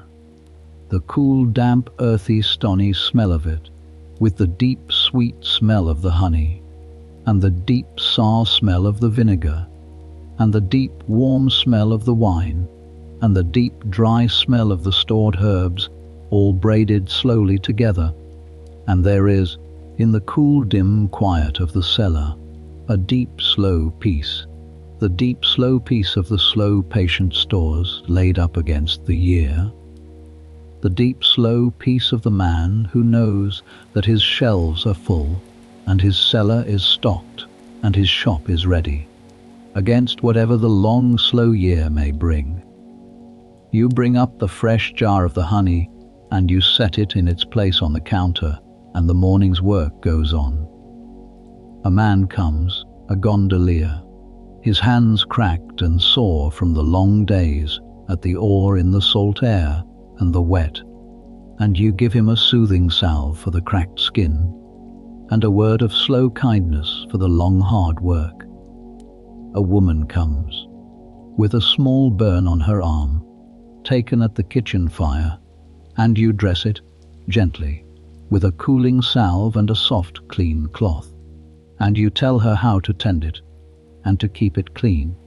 and to come again if it does not mend. A young girl comes, sent by her mother, for a remedy for the headache that has plagued the mother since the spring, and you make up a gentle thing and send a gentle word. A serving man comes from one of the great houses for the costly drugs that the master's physician has prescribed for the master's gout, the rich man's disease, the disease of the rich table and the rich wine and the rich idle life, and you make up the costly order carefully and send it, and think, perhaps, with a small, slow, private wryness, that the rich man's gout and the poor man's aching back are not, in the end, so very different, and come, both of them, in their own ways, to the same slow, patient counter, for the same slow, patient ease. And there comes, too, in the slow climbing morning, a young physician of the quarter, a careful, earnest young man with a careful, earnest manner, who has lately set up his practice in the call nearby, and who comes, often, to the shop, not to buy, but to talk, to ask, to learn, for the young physician knows, as the wise physicians have always known, that the apothecary, in his long, slow daily handling of the herbs and the drugs, comes to know things about them that no book of the schools can quite teach, the slow, small, practical knowledge of the hands and the nose and the long, patient watching. And so he comes, the careful young man, and he leans upon the counter, and he asks his careful questions, how this is best prepared, and how that is best kept, and what may safely be given with what, and what must never be given at all. And you answer him slowly, kindly, sharing freely the slow knowledge of your trade, for there is no rivalry between the honest physician and the honest apothecary, but only the slow common service of the suffering body, the physician with his counsel and his prescription, the apothecary with his slow patient hands and his long wall of jars, the two of them working together, slowly, kindly, for the slow patient ease of the people of the quarter. And he writes, sometimes, a prescription in his careful Latin hand, and leaves it with you, to be made up and sent to a patient, and you take it, and read it slowly, with a careful eye, for a good apothecary always reads the prescription slowly, with a careful eye, to be sure that no error of the pen, no slip of the careful young hand, has set down a dangerous dose where a safe one was meant. For the apothecary is the last slow careful guard between the prescription and the patient, and many a slow careful apothecary, across the long years, has quietly caught and quietly mended the small slips of the careful pen, and said nothing of it, and saved, by his slow careful reading, a life that no one ever knew had been in danger at all. And between the customers, in the small slow pauses of the morning, you turn, always, to the slow patient work of the preparations, for the work of the shop never quite stops, and there is always something steeping, or boiling, or drying, or straining, that must be tended in its turn. You strain the syrup of violets that has steeped its slow days in the cool cellar, pouring it slowly through the fine cloth, the clear, sweet, violet-colored syrup running down slowly into the clean glass below, and you bottle it, and stop it, and label it, and set it on the shelf, You turn the rose conserve, the soft sweet paste of the pounded petals and the sugar, working it slowly with the wooden spatula that it may keep evenly and not spoil. You set a fresh decoction to simmer on the small fire, the hard roots and barks in the clean water, to simmer slowly, long and low, drawing out their virtue, filling the shop with their slow earthy smell. And the slow patient work goes on, between the slow patient customers, through the slow climbing morning, the slow steady braiding, together of the slow steady day, in the soft warm light, in the deep warm smell, in the slow deep peace of the slow steady honest work. For there is a deep slow peace in the work of the apothecary. You have found, across the long years, a deep slow peace that lies, perhaps, at the very heart of why you have stayed all your life content in this one small shop on this one quiet canal, when you might, in your younger days, have gone, like so many of the bold young men of Venice, out upon the great galleys to the far ports of the East, to seek your fortune in the great wide turning world. You did not go. You stayed. You stayed for the slow deep peace of the work, the slow deep peace of the slow patient hands, grinding at the mortar, weighing at the scales, drawing the slow sweet waters at the slow patient still. You stayed for the slow deep peace of the slow patient service, the slow gentle hearing of the small troubles of the small people, the slow gentle giving of the small comforts and the small eases, day after day, across the slow marble counter. You stayed for the slow deep peace of the long slow line, the slow patient passing on of the slow patient trade, hand to hand, down the long slow years. And you have never, in all your long years, regretted the staying, for you have found, in the small slow shop on the quiet canal, a thing that the bold young men on the great galleys did not, perhaps, always find, in the far ports of the East, the slow deep peace of the work well done, and the place well kept, and the life well and quietly lived. The customers come now, one after another, through the slow climbing morning, and each one brings a small story and a small need, and the shop fills, slowly, with the gentle low murmur of the day's quiet business. A young mother comes, with a small child on her hip, and a worried look in her eyes, for the child has been waking in the night with a cough, a dry barking cough that will not let it sleep. And you bend, and you look at the child, and you lay the back of your hand against its small warm forehead, and you ask the slow gentle questions. How long? How bad? Does it eat? Does it drink? Does it play? And you judge it, in your slow careful way, a small ordinary cough of the season, no more, the kind of cough that the small children take every autumn, in the damp air off the canals. And you make up for her a gentle soothing syrup, a slow sweet thing of the marshmallow root and the licorice and the violet, simmered with the honey, that will coat the small raw throat and ease the cough and let the child sleep. And you give it to her in a small stone bottle, and you tell her the small careful dose, a spoonful at the bedtime and a spoonful in the night, if the cough wakes the child, and no more, for the gentlest things, given in too great a measure, may yet do harm. And you tell her too, to keep the child warm, and to set a small dish of water steaming near its bed at the night, that the air it breathes may be soft and moist.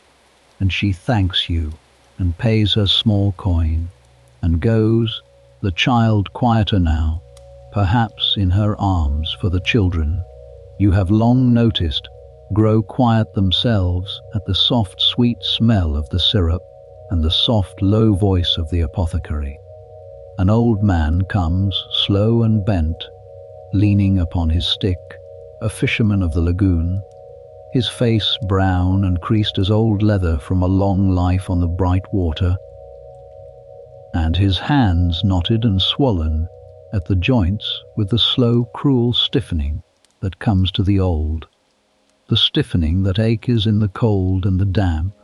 and that makes the small works of the hands, the mending of the net, the baiting of the hook, slow and painful where once they were quick and easy. You know him well.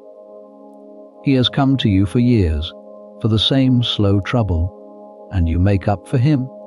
as you always make up for him, a warming ointment, a slow rich salve of the oil, and the wax and the resin, with the warming oils of the rosemary and the juniper, and the bay worked into it, that he is to rub, in the warmth of the evening by his small fire, into the aching, swollen joints of his old knotted hands, and that will bring, for a while, a small slow easing of the ache, a small slow loosening of the stiffness, a small slow comfort to the long, cruel, patient business of growing old. There is no cure for it, the stiffening of the old joints, you know that, and he knows it too, and you do not pretend to him that there is. But there is comfort, a small, slow, real comfort, in the warm salve and the warm fire and the slow rubbing. And there is comfort, too, in the coming to the shop, and the slow exchange of a few slow words with a man who has known him many years, and you give him both, the salve and the words, and he goes, slowly on his stick, out into the bright street, a little eased, perhaps in the body, and a little eased, certainly, in the long quiet loneliness of the old. A serving maid comes, sent by her mistress, a great lady of one of the noble houses of the quarter, with a small folded note and a small list, for the great lady does not come herself, of course, but sends her servants, and what she sends for is not the homely remedies of the cough and the stomach, but the fine things, the costly things, the sweet waters and the fragrant oils and the precious cosmetics with which the great ladies of Venice tend the famous beauty of their famous city. For the apothecary, in Venice, is also the seller of the fine perfumes and the sweet washing waters and the powders and the pastes with which the ladies whiten their skin and redden their lips and scent their hair and their gloves and their linen. You read the note, and you make up the order, the small flask of the rose water and the small flask of the orange flower water, the small pot of the sweet pomade for the hair, the small twist of the powder, and you wrap them carefully in their papers, and you send the maid away with them, and her small coin spent, and you think, as you sometimes think, of the strange wide reach of your trade, that takes in, at the one end, the dry barking cough of the poor mother's child, and at the other end, the sweet rose, water, and the costly cosmetic of the great lady in her painted palace by the Grand Canal, and serves them both, the high and the low, the rich and the poor, out of the same long wall of painted jars, the same slow patient marble counter, the same slow careful pair of hands.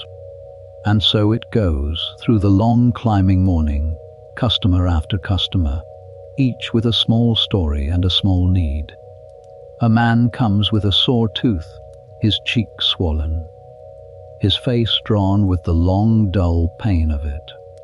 and you give him a small phial of the oil of cloves, to be dabbed with the corner of a cloth upon the aching tooth. For the oil of the clove has a strange numbing power that dulls the pain of the tooth as few other things can, and you tell him, gently, that if the tooth does not mend, he must go in the end. Take to the tooth drawer, that rough, quick fellow in the market square, and have it out, for there are some troubles that the apothecary cannot mend, and the rotten tooth is one of them. A woman comes for a remedy for her husband, who has eaten badly and lies groaning at home, and you give her a gentle purge, measured carefully, for the purges are strong things and must be measured with respect. A young man comes, sheepish and red, and asks, in a low voice, leaning close, for a remedy for a trouble he does not wish to name aloud. And you understand him, for you have heard such low requests for many years, and you give him, quietly, without remark, what small help the trade can give, and you say nothing to him or to anyone. For the apothecary, like the priest, keeps the secrets of those who come to his door, and a man who could not keep a secret could not keep a shop in this small, close quarter for a single year. For this is the true heart of the apothecary's day, you have come to understand, across the long years. This slow, patient procession of the people, the high and the low, the old and the young, the sick and the worried and the merely vain, each one bringing a small piece of the long, slow human story to the counter of the shop, and each one carrying away, with the small remedy in its small paper, or its small bottle, a small, slow measure of comfort, and of attention, and of being,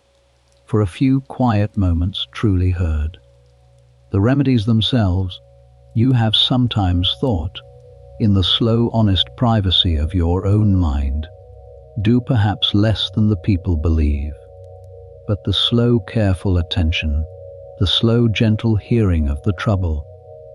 the slow, low, reassuring voice, the slow sense that someone wise and kind has looked at the trouble and taken it seriously and given something for it, these,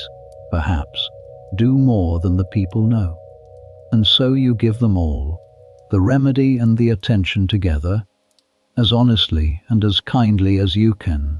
day after day, through the long, slow climbing mornings, in the soft, warm light of the shop. And now there comes a different kind of visitor, and the small bell over the door rings, and you look up, and your slow, patient heart gives a small, quiet lurch, the way it always does, for in the doorway, against the bright light of the street, stands a figure in a sober dark gown, with a small leather case under his arm, and a small careful look upon his face, and you know him at once, for you have known him for years, and you know what his coming means. He is one of the inspectors of the guild, the visitatori, the men sent round, from time to time, by the guild of the spezieria, and by the magistrates who guard the public health, to visit the apothecary, shops of the city, and to look, with a slow, careful eye, into all their business, and to see that all is honest and all is good, and all is as the law and the guild require. And the coming of the inspector is a thing that every honest apothecary both respects and, a little, dreads, the way an honest man both respects and a little dreads the coming of any authority, even when he has nothing whatever to hide. You greet him with the proper respect, and he greets you with the proper courtesy, for you have known each other long, and there is no enmity between you, only the slow proper formality of the man whose duty it is to inspect, and the man whose duty it is to be inspected. He will not hurry. The inspector never hurries. He sets his small leather case upon the counter, and he opens it, and he takes out his small book, and he begins slowly his slow, careful round of the shop. He looks first at the jars. He walks slowly along the long wall in the soft mid-morning light, and he reads the labels one by one, and then he reaches up and lifts down a jar and opens it and looks within, and bends his head and smells. For the great care of the guild, the very reason for these slow, careful visits, is the purity of the drugs, the honesty of the wares, the guarding of the people against the great old temptation of the dishonest trader, which is the temptation to cheat, to water down, to mix the cheap with the dear, to sell the old and the stale and the spoiled in the place of the fresh and the good. The cinnamon must be true cinnamon, and not the cheaper cassia sold for cinnamon's price. The saffron, that costly golden thread, must be pure saffron, and not the saffron cunningly weighted with oil, or stretched with the cheaper safflower, or dyed and dried into a false and worthless thing. The rhubarb, worth its weight in silver, must be the true good rhubarb, sound and sweet, smelling and whole, and not the worm-eaten and the rotten and the false. The Theriac, above all, must be the true Theriac, made by the true recipe, of the true ingredients, in the true way, and not the cheap false stuff that the dishonest will try to pass off in lesser shops for the genuine Triaca of Venice. For a dishonest apothecary is a danger to the whole city, and to the whole good name of the trade, and the guild guards against him with a slow, steady, jealous care, for the guild knows, as you know, that the whole worth of the apothecary, the whole reason that the people trust him with their sufferings, and their secrets, and their small precious coins, rests upon the one slow plain foundation of his honesty, and that if that foundation should ever crack, the whole trade would fall. And so the inspector smells the cinnamon and nods, for it is good, and he opens the saffron and looks long at it, and rubs a thread between his finger and his thumb, and smells it and nods, for it is good, and he asks to see the great recipe book, and you bring it down, the heavy leather bound book of your grandfather's hand, and your father's hand, and your own, and he turns the slow, careful pages, and he checks that the recipes are the true recipes, the approved recipes, the ones the guild and the College of Physicians have laid down, and that no dangerous thing has been altered, and no forbidden thing has crept in, and he nods slowly, for all is as it should be, and he asks to see the account of the strong drugs, the opium and the other sleep-bringing and pain-easing things, the things that are kept high on the shelf behind their small painted door, for these are the things most carefully watched of all, the things that may, in the wrong hands or in too great a measure, do great harm, and you bring him the careful account, the slow record of every dram that has come in and every grain that has gone out and to whom, and he reads it slowly and finds it in order and nods. You watch him through the slow, careful round, with a slow, patient respect, and a small, quiet pride, too, for you keep an honest shop, and you have nothing whatever to hide. And there is a small, clean satisfaction you have always found in being looked at closely by a careful man, and being found, at the end of his looking, to be exactly what you have always claimed to be. You are not afraid of the inspector. You welcome him in your slow way, for his coming is the slow guarantee of the good name of your trade, the slow guarantee that the people who come to your door may trust what they are given, and you would not have it otherwise. And when, at the end of his slow, careful round, he closes his small book and puts it away in his small leather case, and tells you, with the proper formal courtesy, that he finds your shop in good order, and your wares sound, and your books honest, you feel, beneath the proper formal modesty of your reply, a small quiet glow of the plain, honest pride of the honest tradesman, the pride of a man who keeps his word and keeps his weights true and keeps his shop clean, and who has, once again, in the slow turning of the years, been looked at closely and found to be so. He goes at last, the inspector, out into the bright street, with his small leather case under his arm, onto the next shop on his slow, careful round, and the small bell rings softly behind him, and the shop settles, slowly, back into its quiet, and you turn, with a small, slow breath of release, back to the work of the day. And it is nearly the noon now, and the light, which came in slant and pale through the open shop front in the early morning, comes in high and warm, now, and falls full upon the great wall of painted jars, and the whole shop is full of the high warm light and the high warm smell of the climbing day. Let us pause here, in the high warm light of the late morning, and let us simply breathe in, for a long slow moment, the smell of the shop, for it is, of all the things in the apothecary's day, the thing that you would miss the most, if it were ever taken from you, and the thing that a stranger,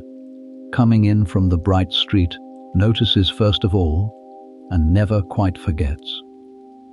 Close the eyes in your imagination, and stand at the center of the shop, in the high warm noon light, and simply breathe. There is the warm, sweet smell of the spices, riding high and bright over everything, the cinnamon and the clove and the nutmeg and the ginger, the warm, sweet smell of the far hot countries of the East.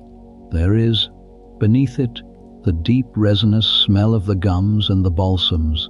the frankincense and the myrrh and the mastic and the storax, the dark, sweet smell of incense and of churches and of slow, fragrant burning. There is the warm, dry, green smell of the dried herbs, the rosemary and the sage and the thyme and the lavender, hanging in their bundles from the dark beams, the smell of the warm hillsides and the sunny gardens where they grew. There is the soft, sweet smell of the honey and the syrups and the conserves, the rose and the violet, the warm, sweet smell of the slow, sweet preserving. There is the sharp, clean smell of the vinegars and the distilled waters, the rose water and the orange flower water, cool and bright beneath the warm sweetness. There is the bitter, dark smell of the strong drugs, the opium and the aloes, deep and earthy and a little forbidding. There is the warm beeswax smell of the salves and the ointments, and the warm fire smell from the small hearth at the back, and the cool stone smell of the marble counter, and the cool plaster walls, and the deep old wood smell of the beams, and the shelves and the drawers, and the faint green water smell that drifts in, always from the canal at the back. And all of it, all of these, the warm and the cool, the sweet and the bitter, the bright and the deep,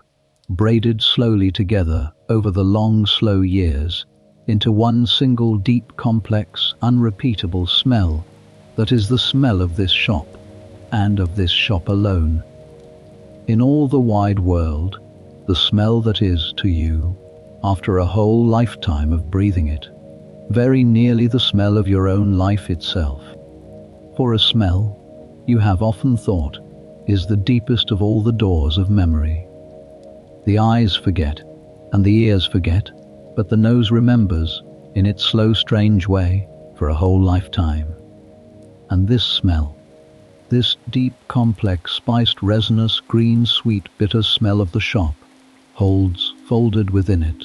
the whole of your long life. It holds the small boy you were, sweeping this same floor at dawn, with your father's slow voice teaching you the names of the jars. It holds the young man you were,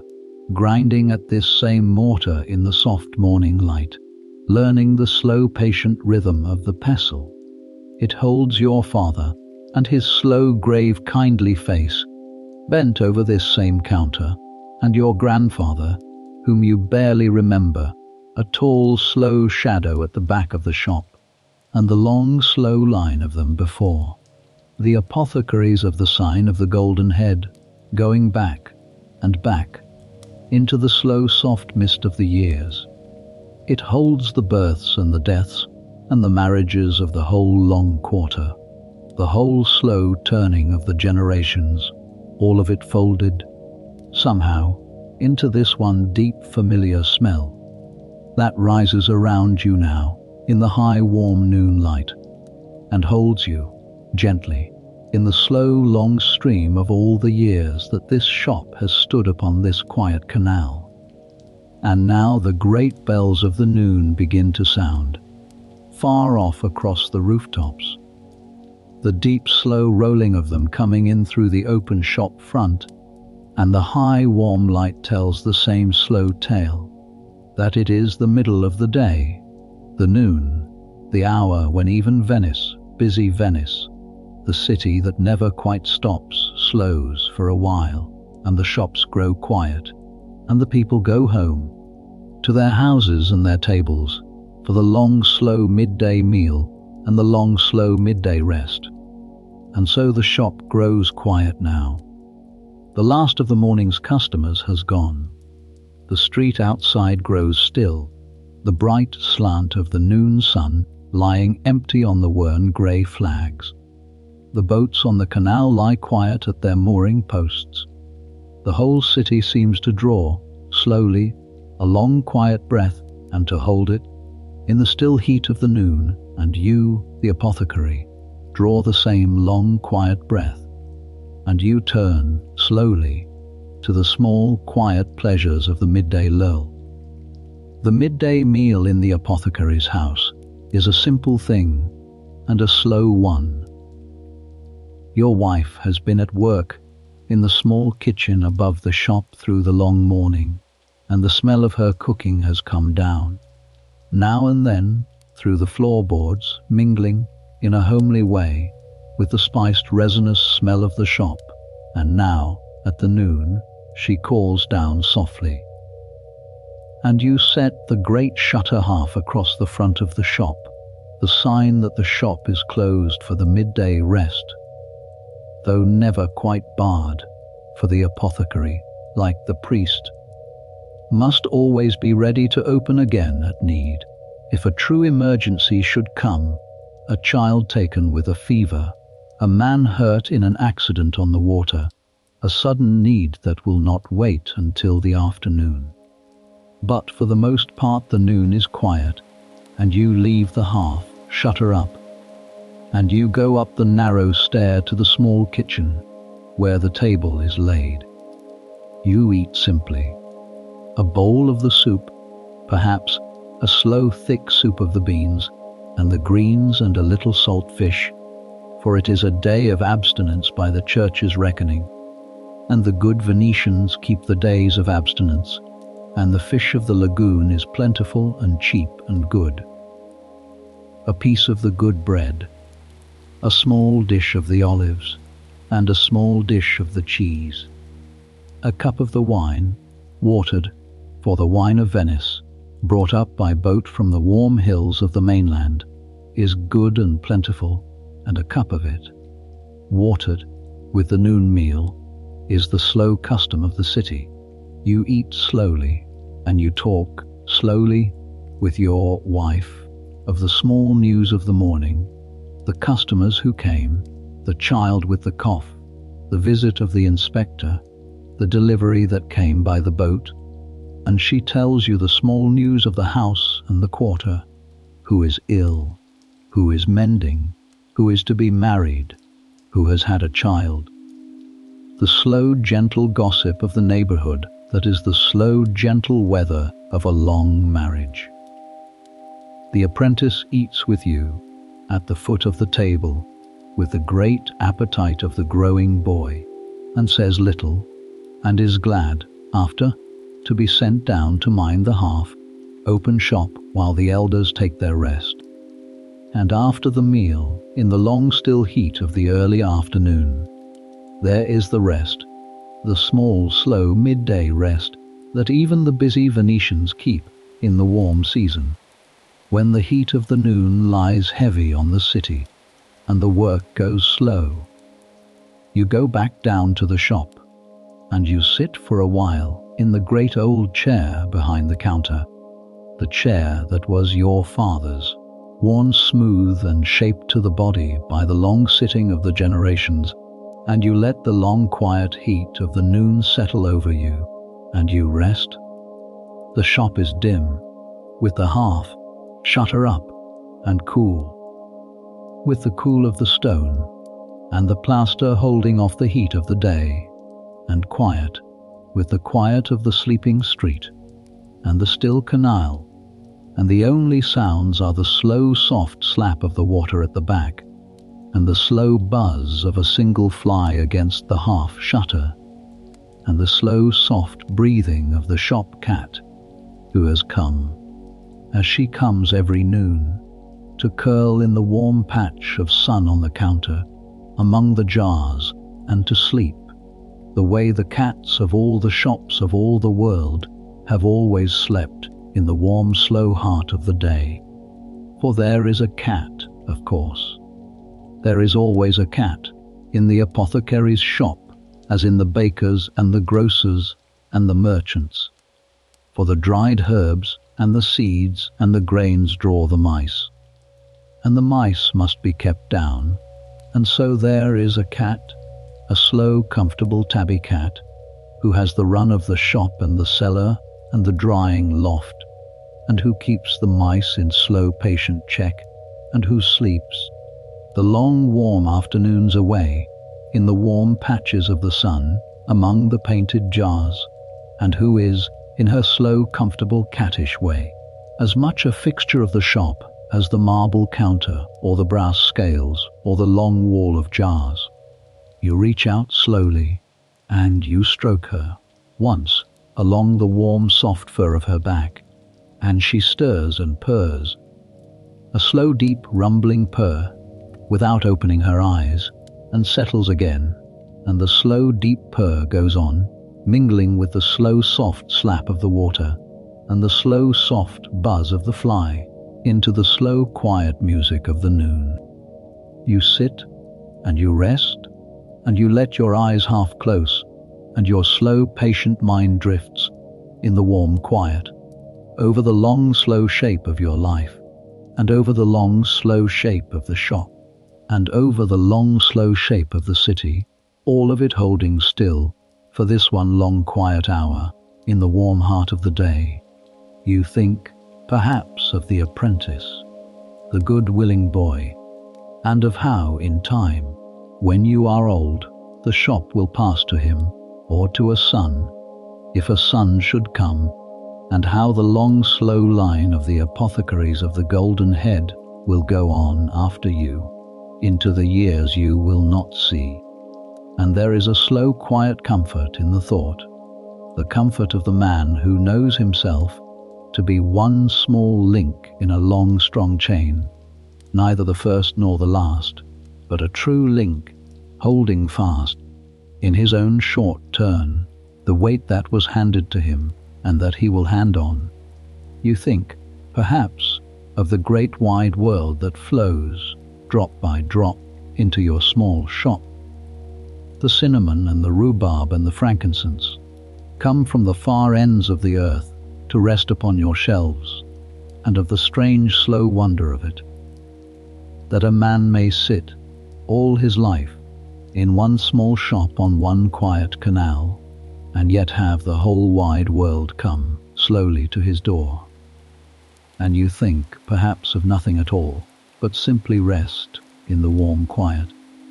with the slow purr of the cat, and the slow slap of the water, and the slow buzz of the fly, in the long still heart of the Venetian noon.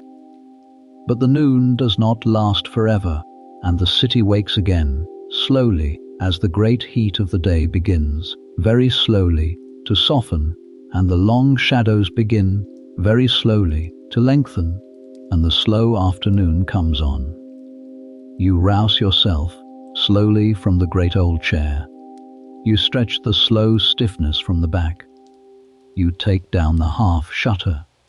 and the bright afternoon light comes in again, slant now and golden, from the other side of the sky, and the street outside begins slowly to fill again. The people coming out from their houses and their rest, the boats moving again on the canal, the slow, loud, beautiful life of the city waking slowly from its noon sleep. And you turn now to the work of the afternoon, and the first of the afternoon's work on this particular day is the slow, quiet work of the distilling room at the back of the shop, where the copper still waits, and the slow, patient art of the distilled waters and the distilled oils is practiced in the warm, fragrant steam through the long, golden afternoon. So come with me now into the small distilling room at the back of the shop, the small, warm room where the copper still stands, for it is one of the quietest and one of the most beautiful of all the works of the apothecary, the slow drawing off of the fragrant waters, drop by patient drop, and there is no better way to spend a long golden afternoon than at the slow watching of the slow still. The distilling room is a small low room behind the shop, between the shop and the water gate, with a small high window that lets in a soft north light,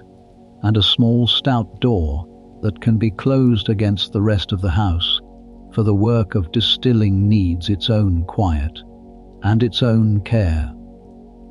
At the center of it stands the still itself, the great copper alembic, the slow, patient instrument of the distiller's art that has stood in this room, polished and tended, since your father's day and before. It is a thing of beauty, the still, in its slow, plain way, a great round, bellied vessel of beaten copper, the cucurbit, that sits over the small, slow fire, and into which the herbs and the water are put, and above it, fitting close upon its mouth, the high domed head, the capital or the alembic proper, of the same beaten copper, that catches the rising steam, and from the side of the high domed head, the long beak, the slow sloping copper pipe, that carries the steam away, down, through a slow coil that passes through a tub of cool water, where the steam, in the cool, gives up its heat, and turns again to water, and runs out, at the far end, drop by slow patient drop, into the waiting glass receiver below. This afternoon you are to draw the rose water, for the great lady's order this morning has run the store of it low, and the roses are at their fullest now, in the warm season, and the apprentice has been out, in the early morning, to the garden of a friend on one of the green islands of the lagoon, and has come back with a great basket of the fresh rose petals, the deep, fragrant petals of the apothecary's rose, gathered in the cool of the dawn while the dew was still on them, for the rose, like all the fragrant herbs, gives up its sweetness best when it is gathered cool and fresh and early, before the heat of the day has drawn the fragrance off into the air.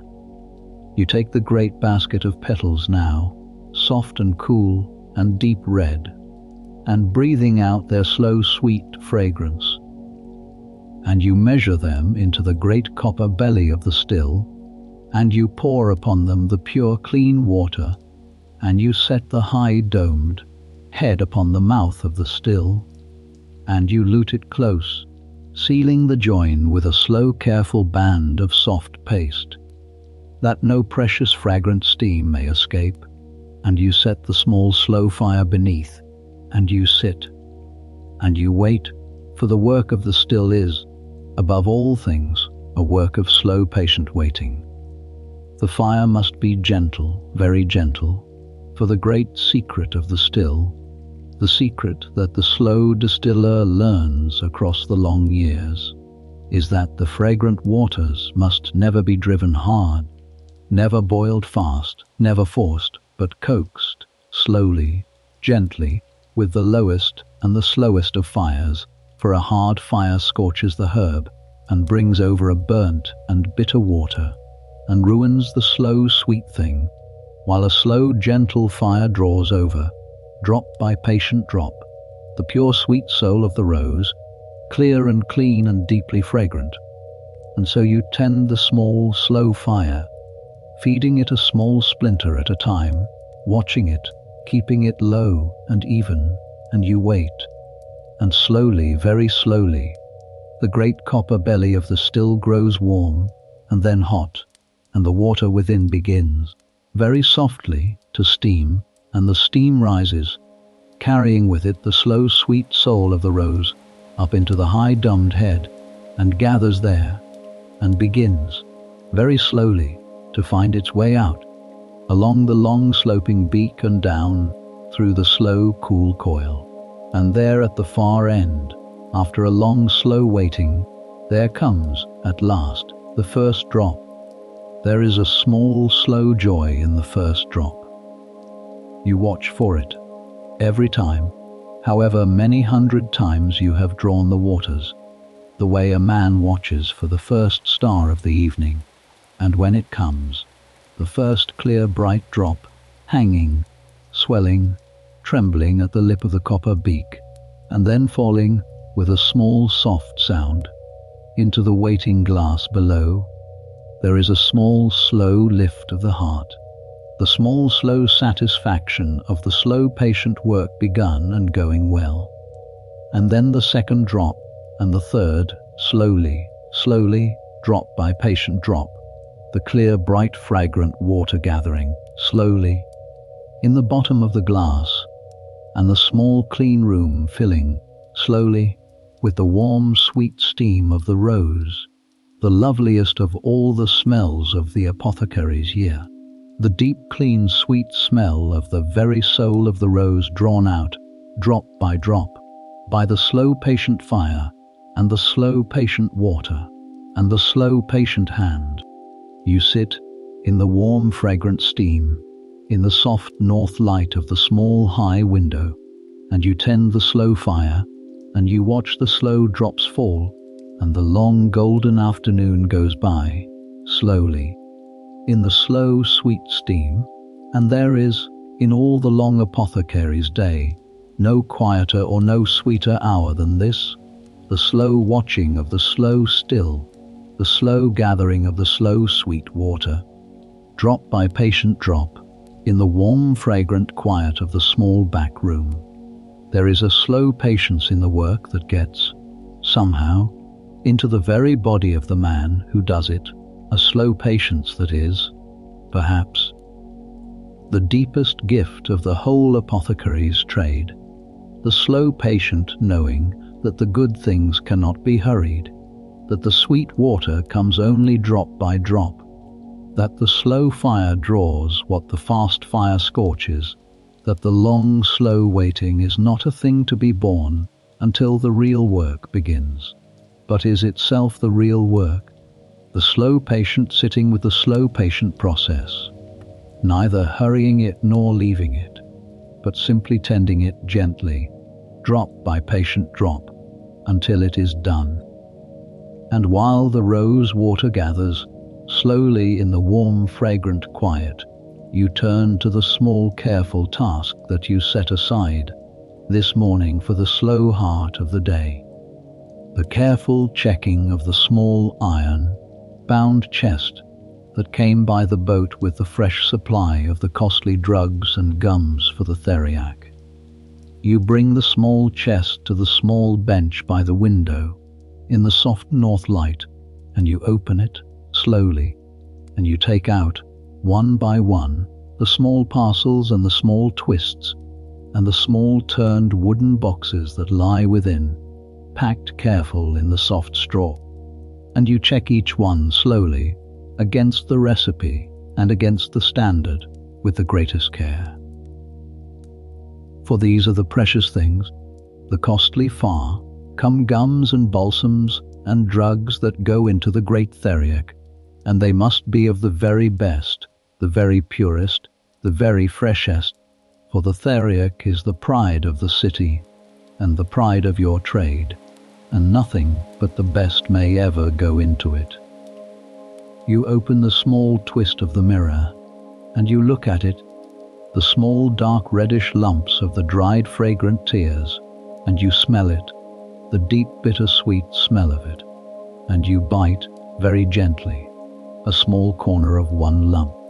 and you taste the bitter aromatic taste of it, and you judge it good. You open the small box of the frankincense, the small pale gold tears, and you smell it, and you judge it good. You check the storax, and the galbanum, and the opipanax, the strange fragrant gums, each by its smell and its look and its slow careful taste, and you check, with the greatest care of all, the small careful portion of the opium, the strongest of all the ingredients, and you store each one, as you check it and approve it, away in its proper jar, in its proper place, against the great making that will come, this summer, when the warm season turns, and the long golden afternoon goes by slowly, in the warm fragrant steam of the rose water, and the slow careful checking of the precious drugs, and the light, which came slant and golden into the small high window in the early afternoon, comes lower now and warmer and redder as the sun begins, slowly, to go down toward the far western edge of the lagoon, beyond the spires and the domes and the campanels of the great city, and the long shadows begin to fill the small back room, and the slow drops of the rose water grow slower, and at last you judge that enough has come over, that the rest, if you drove it further, would be weaker and less sweet, and you draw the fire, and you let the still grow cool, and you take up the glass receiver, full now of the clear, bright, fragrant rose water, the slow, sweet soul of a whole basket of roses gathered cool in the dawn, and you pour it, carefully, into its clean glass bottles, and you stop them, and you label them, and you set them on the shelf, and the day's slow sweet work of the still is done. And, as you carry the bottles of the new rose water back into the shop, you see, through the open front, that the light in the street has changed. The high white light of the noon and the slant gold light of the early afternoon have given way, now, to the long, low, warm red light of the evening, and the worn grey flags of the call are washed, now in a soft, warm rose, gold glow, and the tall brick faces of the houses, high up, where the last of the sun still reaches them, are burning a soft, warm gold against the deepening blue of the eastern sky, and the strip of sky itself, high up between the houses, has gone from the pearl grey of the morning and the bright blue of the noon to the deep, soft, warm blue of the early evening, with here and there the first faint star beginning, very faintly, to show, and the city, in the long warm light of the evening, is at its loveliest, and the streets fill, now, with the slow evening crowd, the people out walking in the cool of the evening. The merchants come from the Rialto, the workers come from their work, the women come to the wells and the markets, the whole slow, loud, beautiful river of the city's life flowing again, in the long warm light, through the narrow colley and across the small bridges and along the green canals. And now the light is changing, and the evening trade begins, the second and last great tide of the day's business. The slow, gentle stream of the evening customers come in the cool of the evening, on their way home from their work or their errands, to the soft, warm glow of the apothecary's shop, The evening trade has a different feeling from the trade of the morning. The morning trade is brisk and businesslike, the trade of people setting out upon their day, with their errands to do and their work to begin. But the evening trade is slower and softer, and more inclined to linger, the trade of people coming home, with the day's work done behind them, and the long quiet evening ahead, and they are in less of a hurry, in the cool of the evening, and more inclined to stand a while at the counter, and to talk, and to tell their slow stories, and to take their slow comfort, not only from the remedy in the small bottle, but from the slow, gentle exchange of the human word in the soft, warm glow of the shop. You light the lamps now, for the evening is drawing on, and the soft, warm light of the sunset is beginning to fail. You take down the lamps from their hooks, the small bright lamps of the shop, and you fill them with the good clear oil, and you light them one by one from the small flame of the taper, and you hang them again in their places, and the soft warm yellow light of them spreads slowly through the shop and falls upon the long wall of painted jars, and wakes their deep clear blues and their warm soft yellows out of the gathering dusk, the way the morning light woke them 12 long slow hours ago out of the dark, so that the whole long wall seems, once again, in the soft warm lamplight, to bloom, to come alive, to glow, like a hedgerow full of slow soft fireflies, and the shop, in the soft warm lamplight, with the dusk gathering blue in the street beyond the open front, and the smell of the day's slow work hanging warm and rich in the air, is at its loveliest. Perhaps, of all the hours of the day, a small warm glowing cave of light and fragrance and quiet, opening out onto the blue dusk of the city, a small warm haven into which the evening people drift slowly, out of the cooling street, drawn by the warm light and the warm smell and the warm welcome. A man comes, a weaver from one of the workshops of the quarter, his shoulders bent and his eyes tired from the long day at the loom, and he asks for something for the slow dull ache that has settled across the long years of his work, into the back of his neck and the tops of his shoulders, the slow cruel ache of the man who bends all day, every day, over the same slow work. And you make up for him a warming liniment, and you tell him to have his wife rub it, in the warmth of the evening, into the tired, aching muscles, and you tell him, too, gently, as you have told him before, to rise, now and then, in the long day at the loom, and to stretch, and to roll the shoulders, and to look up for a moment from the close work at the far wall, that the eyes and the neck may rest, and he nods, and says he will try. Though you both know that the work is the work,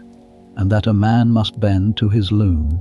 whether his neck aches or no, for the loom does not wait, and the family must eat. But the liniment will help a little, and the kind word will help a little, and he goes out into the blue dusk, a little eased, with a small bottle in his hand. A woman comes, an old woman of the quarter, a widow, who lives alone now, her husband long dead and her children grown and gone, and she does not, truth be told, much need a remedy at all, but comes, mostly, in the evening to the warm glow of the shop, for the small, slow comfort of the human word, for the apothecary's shop, in the slow life of the quarter, is one of the few places where an old woman alone may come of an evening, and be greeted by name, and be asked after, and be listened to, and be, for a few slow minutes, in the warm light and the warm company, less alone. And you greet her by name, and you ask after her health, and she tells you slowly of her small aches and her small troubles and her small loneliness, and you listen slowly, and you give her, perhaps, a small twist of a gentle soothing tea, the chamomile and the linden flower, for the sleep, for the old sleep thin and wake early and lie long awake in the dark, and you tell her to take it warm at the bedtime, and to let the slow warm sweetness ease her down into the sleep, and she thanks you and pays her small coin and lingers a moment longer in the warm light, and then goes slowly out into the blue dusk toward her small lonely house, a little less alone, perhaps, for the slow warm minutes in the warm glowing shop. And so the evening trade goes on slowly, softly, through the gathering dusk, customer after customer, each with a small need and a small story, and you serve them all slowly, gently, in the soft warm lamplight, weighing and grinding and folding and pouring, and listening, always listening, to the slow human stories that come with the small needs, across the slow marble counter. And outside, in the blue dusk of the street, the lamplighter comes, the slow patient man whose work it is, in this quarter of the city, to light the few small public lamps that burn, here and there, at the corners and the bridges, through the dark of the night, and you see him pass, slowly, in the blue dusk beyond the open front, with his long pole and his small flame, pausing at the corner of the call to light the small lamp there, that throws its small warm pool of light upon the worn grey flags and the green water of the small canal, and then moving on, slowly, into the gathering dark, leaving the small lamp burning behind him, a small warm star at the corner of the street, against the long blue dark of the Venetian night. For the night comes in Venice, slowly and softly and beautifully. The blue dusk deepens slowly in the strip of sky high up between the houses, from the soft warm blue of the early evening to the deep dark blue of the true night, and the first faint stars give way slowly to the full slow scattering of the stars, hung high and bright and clear above the dark rooftops and the dark domes and the dark campanelles of the sleeping city. The lamps come on, here and there, the small public lamps at the corners and the bridges, and the warm glows from the windows of the houses, high up, where the families gather, now, for their evening meal and their evening rest, and the small warm glows from the few shops, like yours, that still stand open in the early night, and the whole dark city in the early night is scattered here and there with the small warm stars of the lamps and the windows mirrored below, in the dark still water of the canals, so that the city seems to float in the dark, between the stars above and the stars below, a small warm dream of light upon the dark water, under the great slow turning wheel of the night. And the sounds of the night come, too, slowly, as the sounds of the day fade. The brisk loud bustle of the day, the calling of the boatmen, and the crying of the market sellers, and the rattle of the carts, and the ringing of the day's bells, fades slowly into the soft, low murmur of the night, the slow, soft slap of the water against the stone, the slow, soft creak of the moored boats, the slow, soft sound of a single oar, somewhere far off on the dark canal, the slow, soft sound of a voice, somewhere high up in a lighted window, the slow, soft sound of a song, somewhere far off, carried clear across the dark, still water, and, over all of it, now and then, the slow, soft rolling of a single bell, somewhere, tolling some late hour, far off across the sleeping city, a single deep, slow bronze note rolling out over the dark water and fading slowly into the soft, low murmur of the night. And the last of the evening customers comes and goes, and the street outside grows quiet, and the slow evening river of the city's life thins slowly and runs dry as the people go at last to their houses and their tables and their beds, and the shop at last is empty and quiet and still in the soft, warm lamplight, with the blue dark of the night gathered close beyond the open front, and the small warm star of the lamplighter's lamp burning at the corner, and the slow soft slap of the water at the back, and the day's long slow work all done. And so, very slowly, the day folds itself shut, the way a slow flower folds itself shut at the coming of the dark, and it is time now to close the shop, and to settle the day's small reckoning,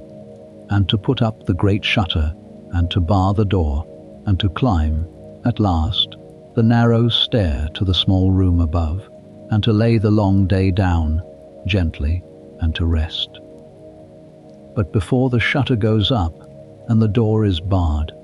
there is one last slow quiet task of the apothecary's day, and it is the settling of the ledger, the slow, careful reckoning of the day's small business, and it is, in its own slow, quiet way, one of the pleasantest of all the tasks of the day, for it is the slow gathering up of the day, the slow setting of it in order, the slow laying of it to rest. You send the apprentice, now, to begin the closing up. He gathers in the wares from the stone counter at the front,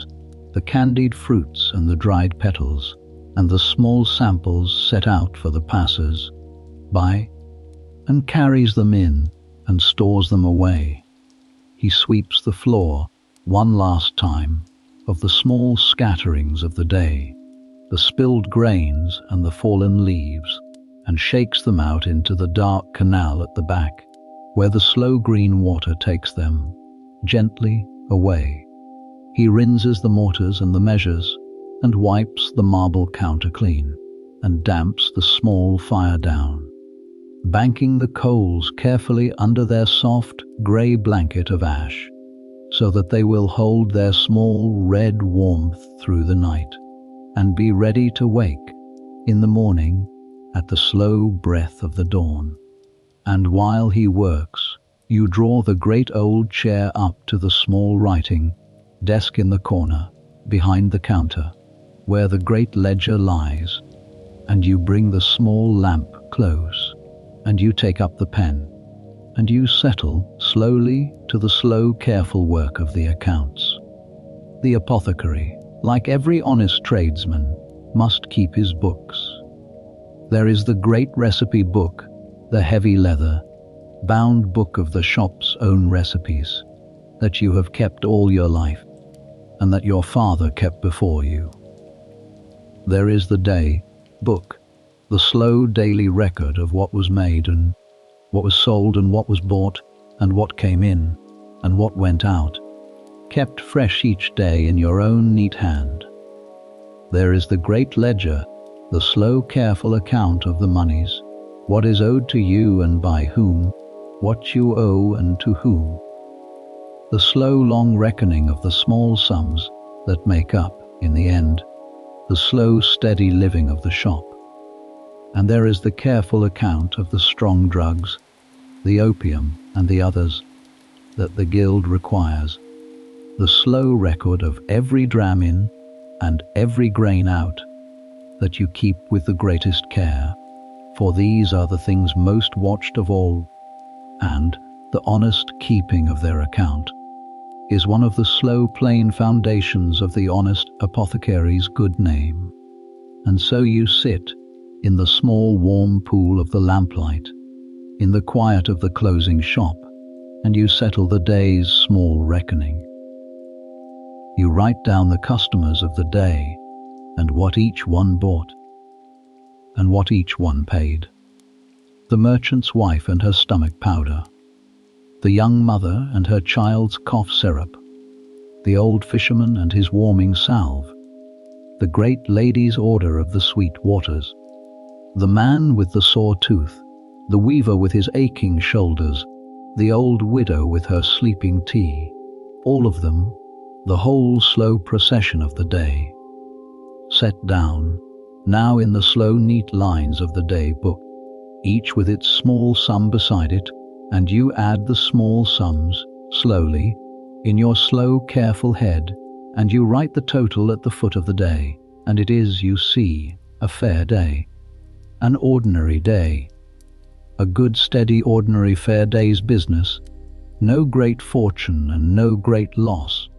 but a slow steady fair day's living, the kind of slow steady fair day's living that has kept this shop and this family in slow steady comfort for 3 slow steady generations, and there is in the slow setting down of it and the slow adding up of it a slow quiet satisfaction, the slow quiet satisfaction of the honest tradesman at the close of an honest day. You write down, too, the things that came in, the delivery of the cinnamon and the cloves by the boat, the precious drugs for the Theriac in the small iron-bound chest, all of it weighed and recorded and stored away. You write down the things you made, the rose water drawn in the long golden afternoon, the syrup stirred, the powders ground. You note the things that must be done tomorrow, the conserve to be turned, the syrup to be strained, the order to be made up for the physician across the canal. And you note, in the slow margin,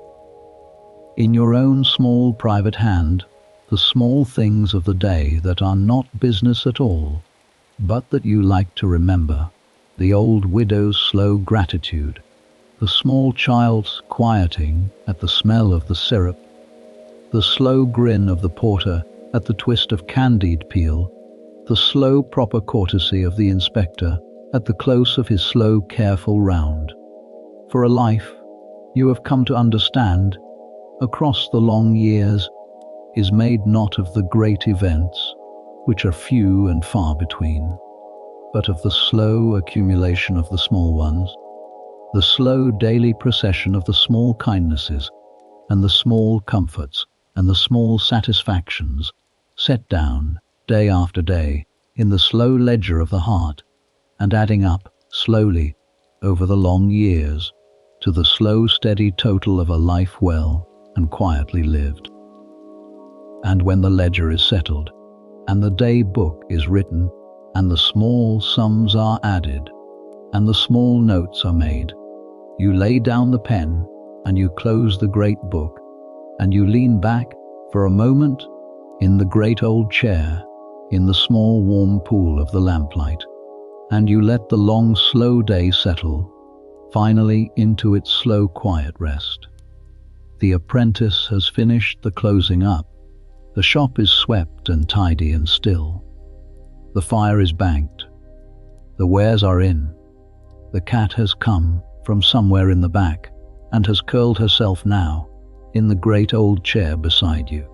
or on the warm counter among the jars, and sleeps the slow, deep, cattish sleep of the long-fed, comfortable day. And the shop in the soft, warm lamplight, with the blue dark of the night gathered close beyond the open front, and the day's long work all done and all set down, is at peace, the slow, deep peace of the honest work finished and the honest day complete. It is time now to put up the shutter and to bar the door and to make the shop fast for the night.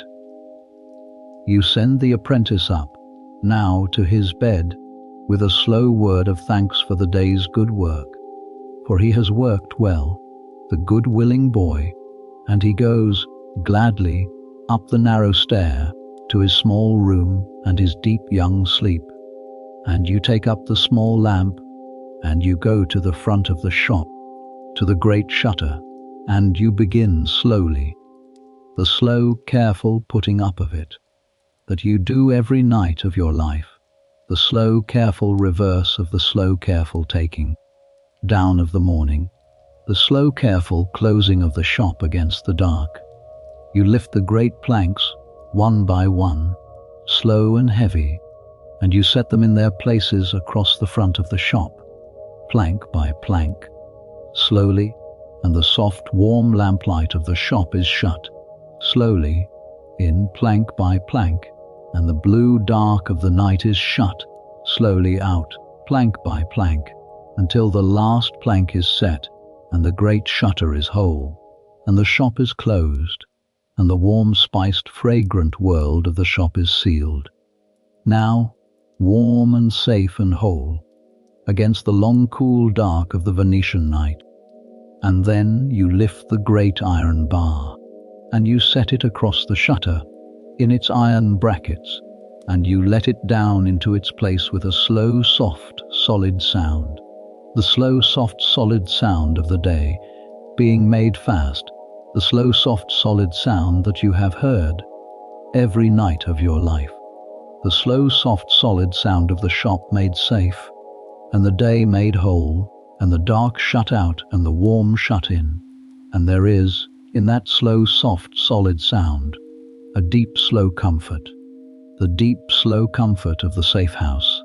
and the finished day and the rest that is, now, at last, drawing near. You stand for a moment in the closed and quiet shop, in the small warm pool of the lamplight,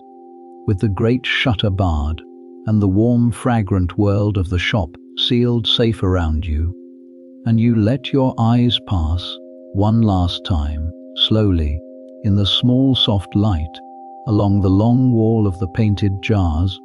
the way they passed along it in the cool dark of the early morning, 12 long slow hours, and a whole long quiet day ago. The jars look back at you, in the soft warm lamplight, their deep clear blues gone soft and dim now in the low light, their painted leaves and painted flowers and painted birds and painted faces resting, now in the soft warm shadow, the long abbreviated Latin names dim upon their painted scrolls. And you think, as you look at them,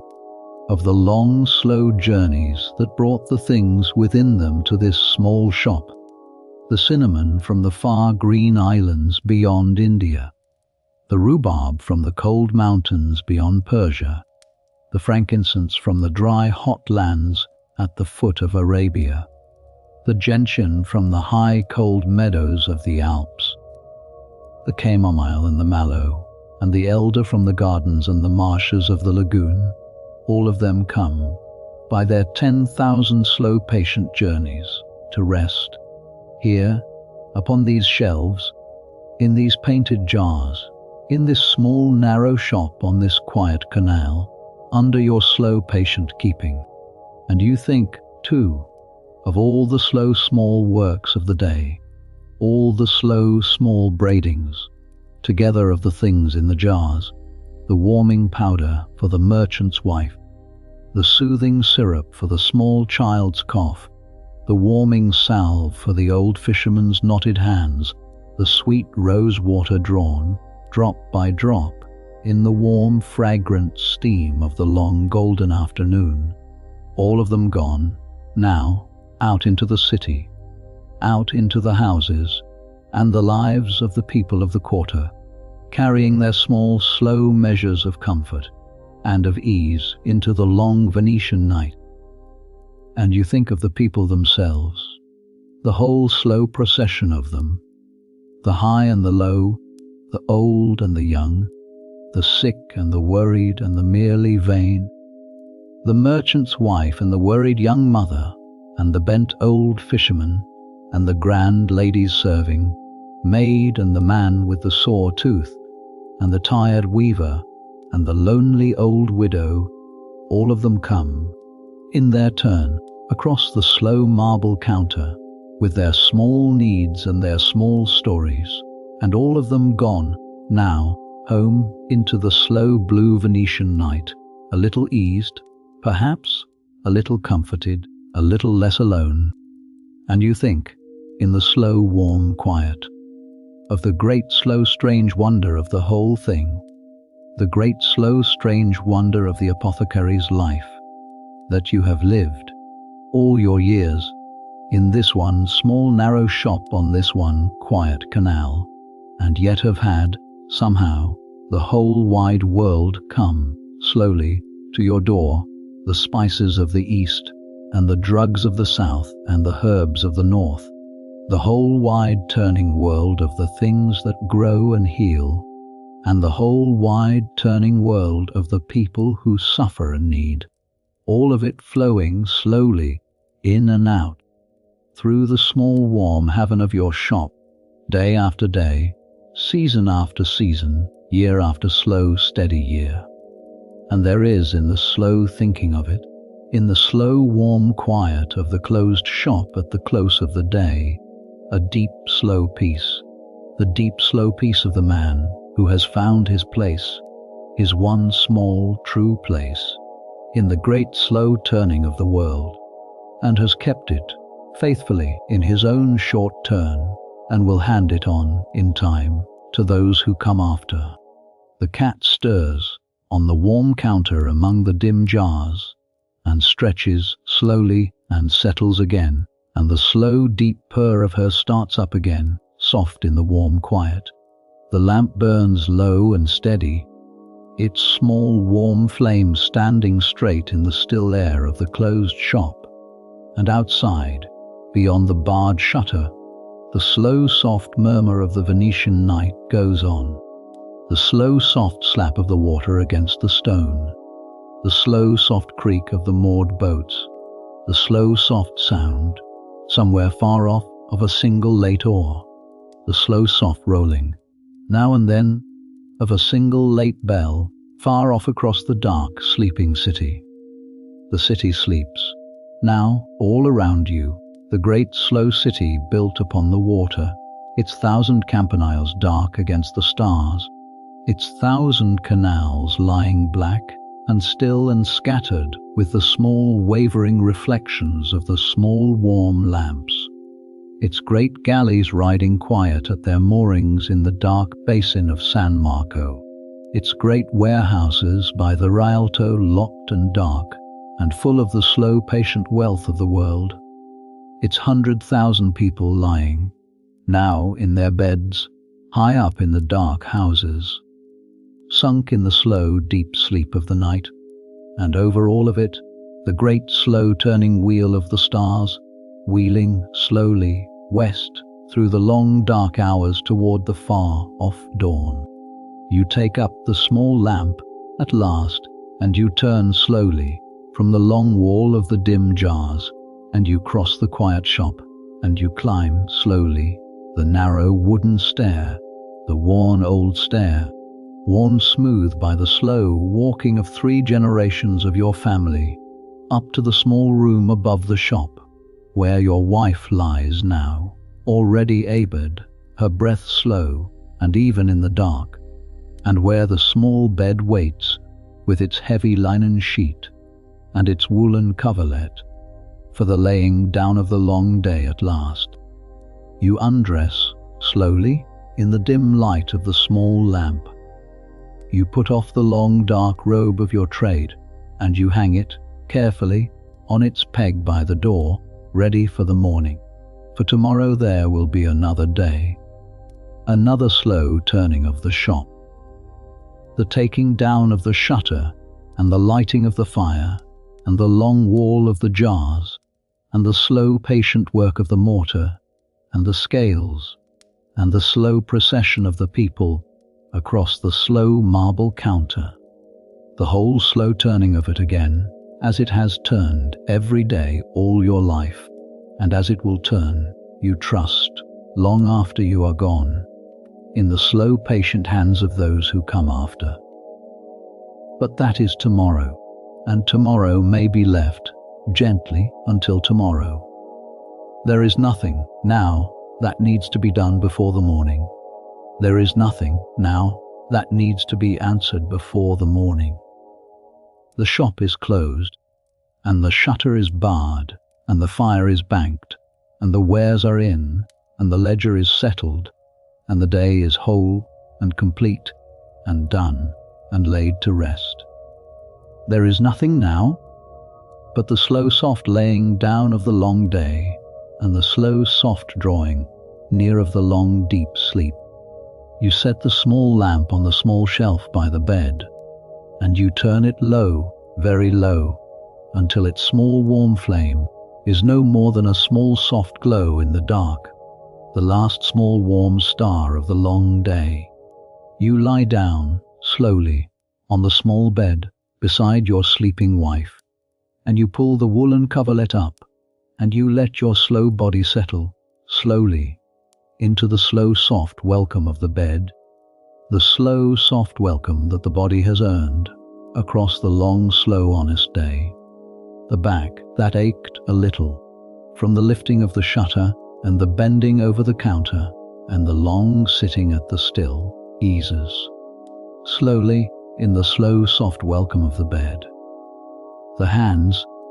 that ground at the mortar and weighed at the scales and tended at the still through the long slow day lie still now, at last, slow and quiet and at rest upon the woolen coverlet. The eyes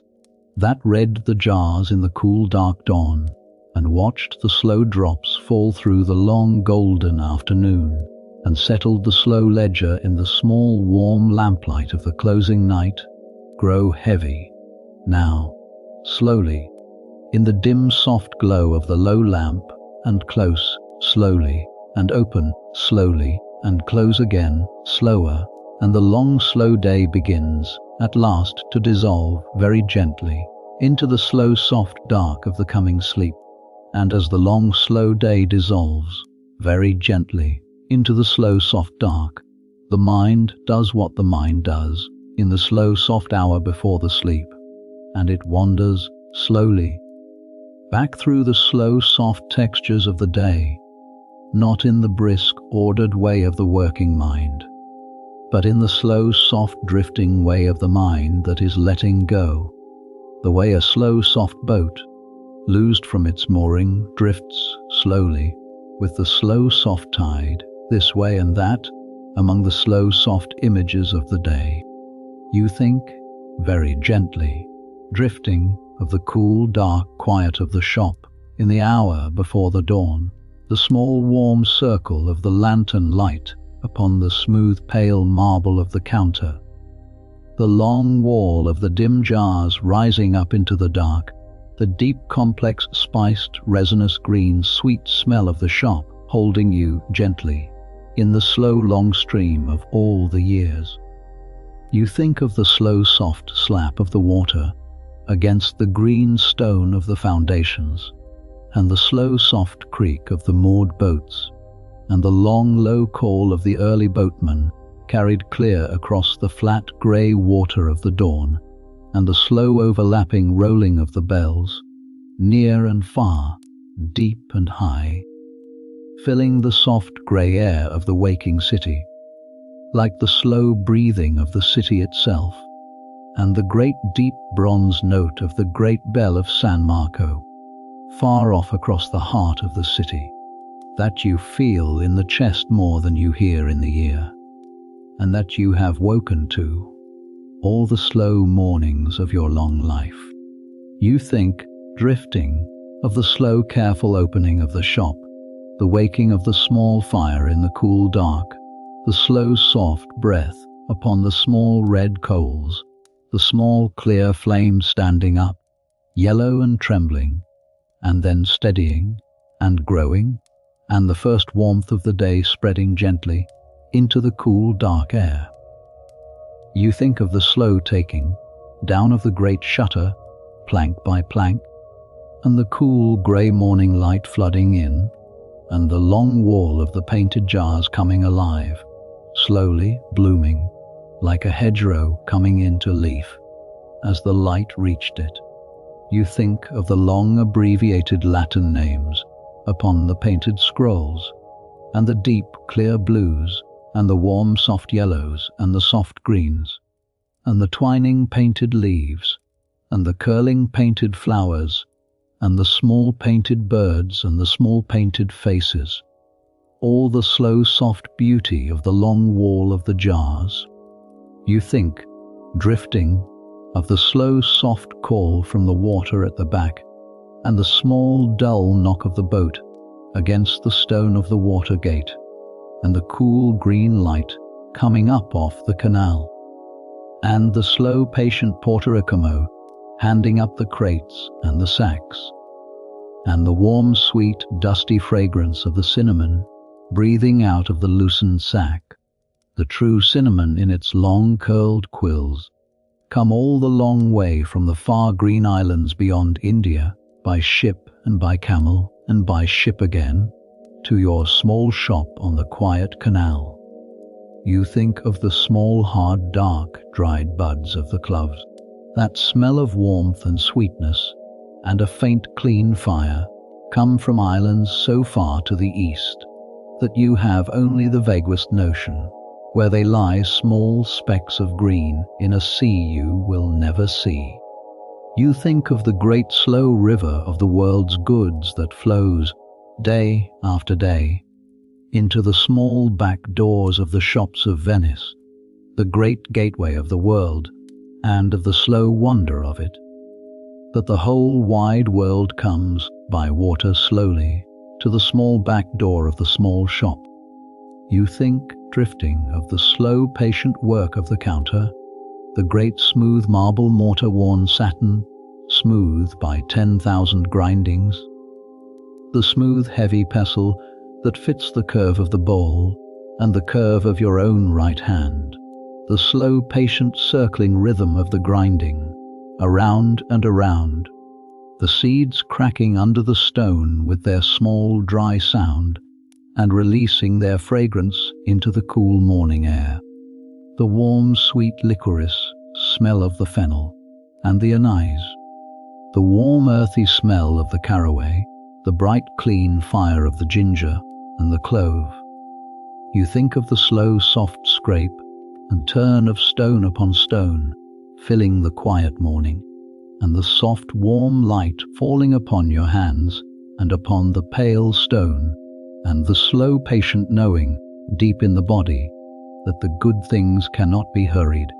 that to grind too fast is to grind badly, that the slow even grinding is itself the work, the whole of the work, the slow patient sitting, with the slow patient process, neither hurrying it nor leaving it, but simply tending it gently until it is done. You think, drifting, slower now, of the great slow strange work of the Theriac, the most famous medicine in all the world,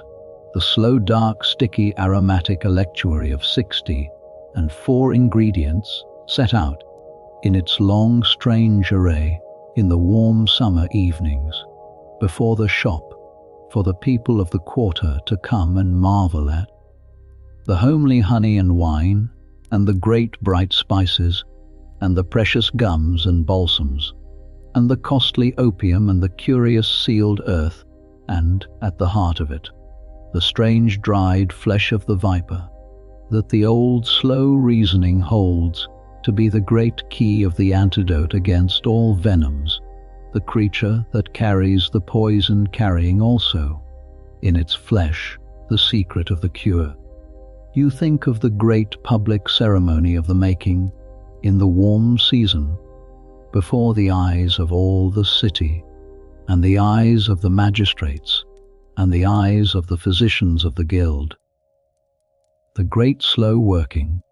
together of all the 64 ingredients, into the great slow base of the warmed honey, by the strong arms of the apprentices working in turns, and the great sealed jars, the finest of all the albarelli, painted with the city's mark, set away in the cool dark, to age slowly for the long years like the good wine, until their virtues have married and settled and grown deep. And you think of the great jar of it, even now, on the high shelf of your shop, behind its small painted door and its small brass lock, aging slowly in the cool dark, tying your small shop by a slow strong thread to the whole great long history of your trade, back and back, through your father and your grandfather, through the long line of the apothecaries of Venice, all the way back to the old physicians of Rome, who first wrote the recipe down, all the way back to the very dawn of the art of healing. You think, drifting, slower still, of the slow procession of the people across the slow marble counter, the merchant's wife in her good dark gown, laughing at your gentle counsel to dine more gently, the worried young mother with the small coughing child on her hip, growing quieter, both of them, at the soft sweet smell of the syrup, and the soft low voice of the apothecary, the bent old fisherman with his brown creased leather face and his knotted aching hands, eased a little in the body and eased much in the long quiet loneliness of the old, the grand ladies serving, made with her note and her list of the fine sweet waters, the man with the swollen cheek and the long dull ache of the rotten tooth, the tired bent weaver with the slow cruel ache in his shoulders, the lonely old widow come, mostly, for the warm light and the warm word, and the slow few minutes of being, for a little less alone, and you think of the slow deep truth that you have learned across the long years, that the remedies themselves do, perhaps, less than the people believe, but that the slow careful attention, the slow gentle hearing of the trouble, the slow low reassuring voice, the slow sense of being truly heard, do, perhaps, more than the people know, and that the work of the apothecary is, in the end, as much the giving of the attention as the giving of the remedy, and that the one, given honestly and kindly, is as true a medicine as the other. You think, drifting, of the slow proper courtesy of the inspector, walking his slow careful round of the jars, smelling the cinnamon, rubbing the thread of saffron between his finger and his thumb, turning the slow careful pages of the great recipe book, finding all in good order, all sound, all honest, and of the small clean satisfaction of being looked at closely by a careful man and being found to be exactly what you have always claimed to be, the small quiet pride of the honest tradesman who keeps his word and keeps his weights true and keeps his shop clean. You think of the high warm light of the noon falling full upon the long wall of the painted jars, and the deep complex unrepeatable smell of the shop hanging warm in the high warm light, and the slow quiet midday lull, the simple slow meal, the slow soft talk with your wife, the slow soft rest in the great old chair, the slow deep purr of the comfortable cat sleeping in the warm patch of sun among the jars. You think, drifting, slower, softer, of the long golden afternoon at the slow copper still, in the small back room, in the soft north light, the great round, bellied vessel of beaten copper, over the small slow gentle fire, the high domed head, the long sloping beak, the slow cool coil, and the slow patient waiting for the first drop, the small slow joy of it when it came, the clear bright drop hanging swelling, trembling at the lip of the copper beak, and then falling, with a small soft sound, into the waiting glass below, and then the second drop, and the third, slowly, slowly, the clear bright fragrant rose water gathering, drop by patient drop, and the warm sweet steam of the rose filling the small clean room. The loveliest of all the smells of the apothecary's year, the deep clean sweet smell of the very soul of the rose, drawn out, drop by drop, by the slow patient fire and the slow patient water and the slow patient hand. You think, drifting, slower, softer, dimmer, of the long, low, warm red light of the evening washing the worn grey flags of the call in soft rose gold, and the first faint stars beginning to show in the deep soft blue of the strip of sky high up between the houses, and the lighting of the lamps in the shop, and the long wall of the painted jars blooming once again in the soft warm yellow lamplight out of the gathering dusk, the way it bloomed in the morning out of the dark. You think of the slow soft evening trade, the people drifting in slowly out of the cooling street, drawn by the warm light and the warm smell and the warm welcome, lingering, talking, telling their slow stories, taking their slow comfort.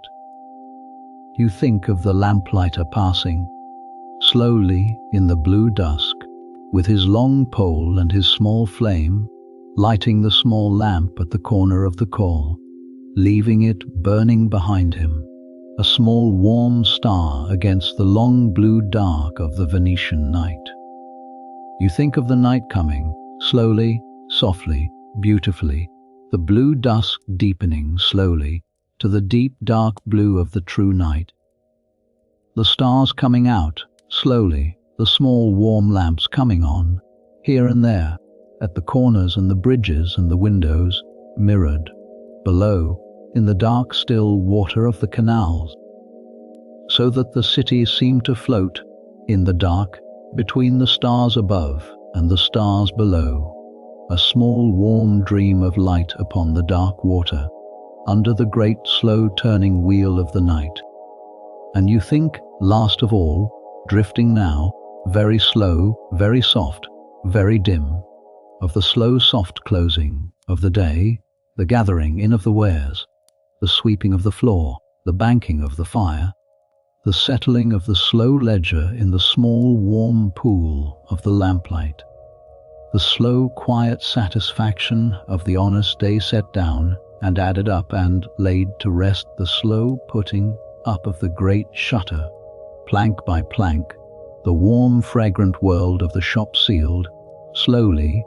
in, and the long cool dark of the night shut, slowly out, and the slow soft solid sound of the great iron bar coming down into its place, the slow soft solid sound of the day made fast and the shop made safe and the rest drawing near. And now the mind drifting lets even these slow soft images go, one by one, the way the slow soft tide,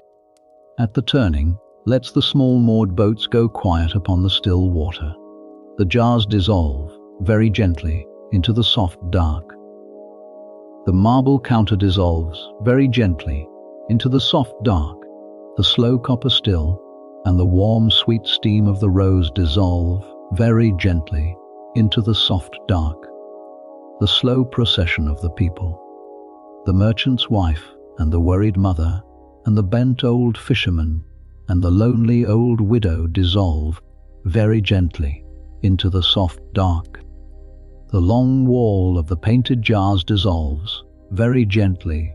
into the soft dark walls of the closed and quiet shop, and the soft dark walls of the closed and quiet shop dissolve, very gently, into the soft dark of the small room above the shop,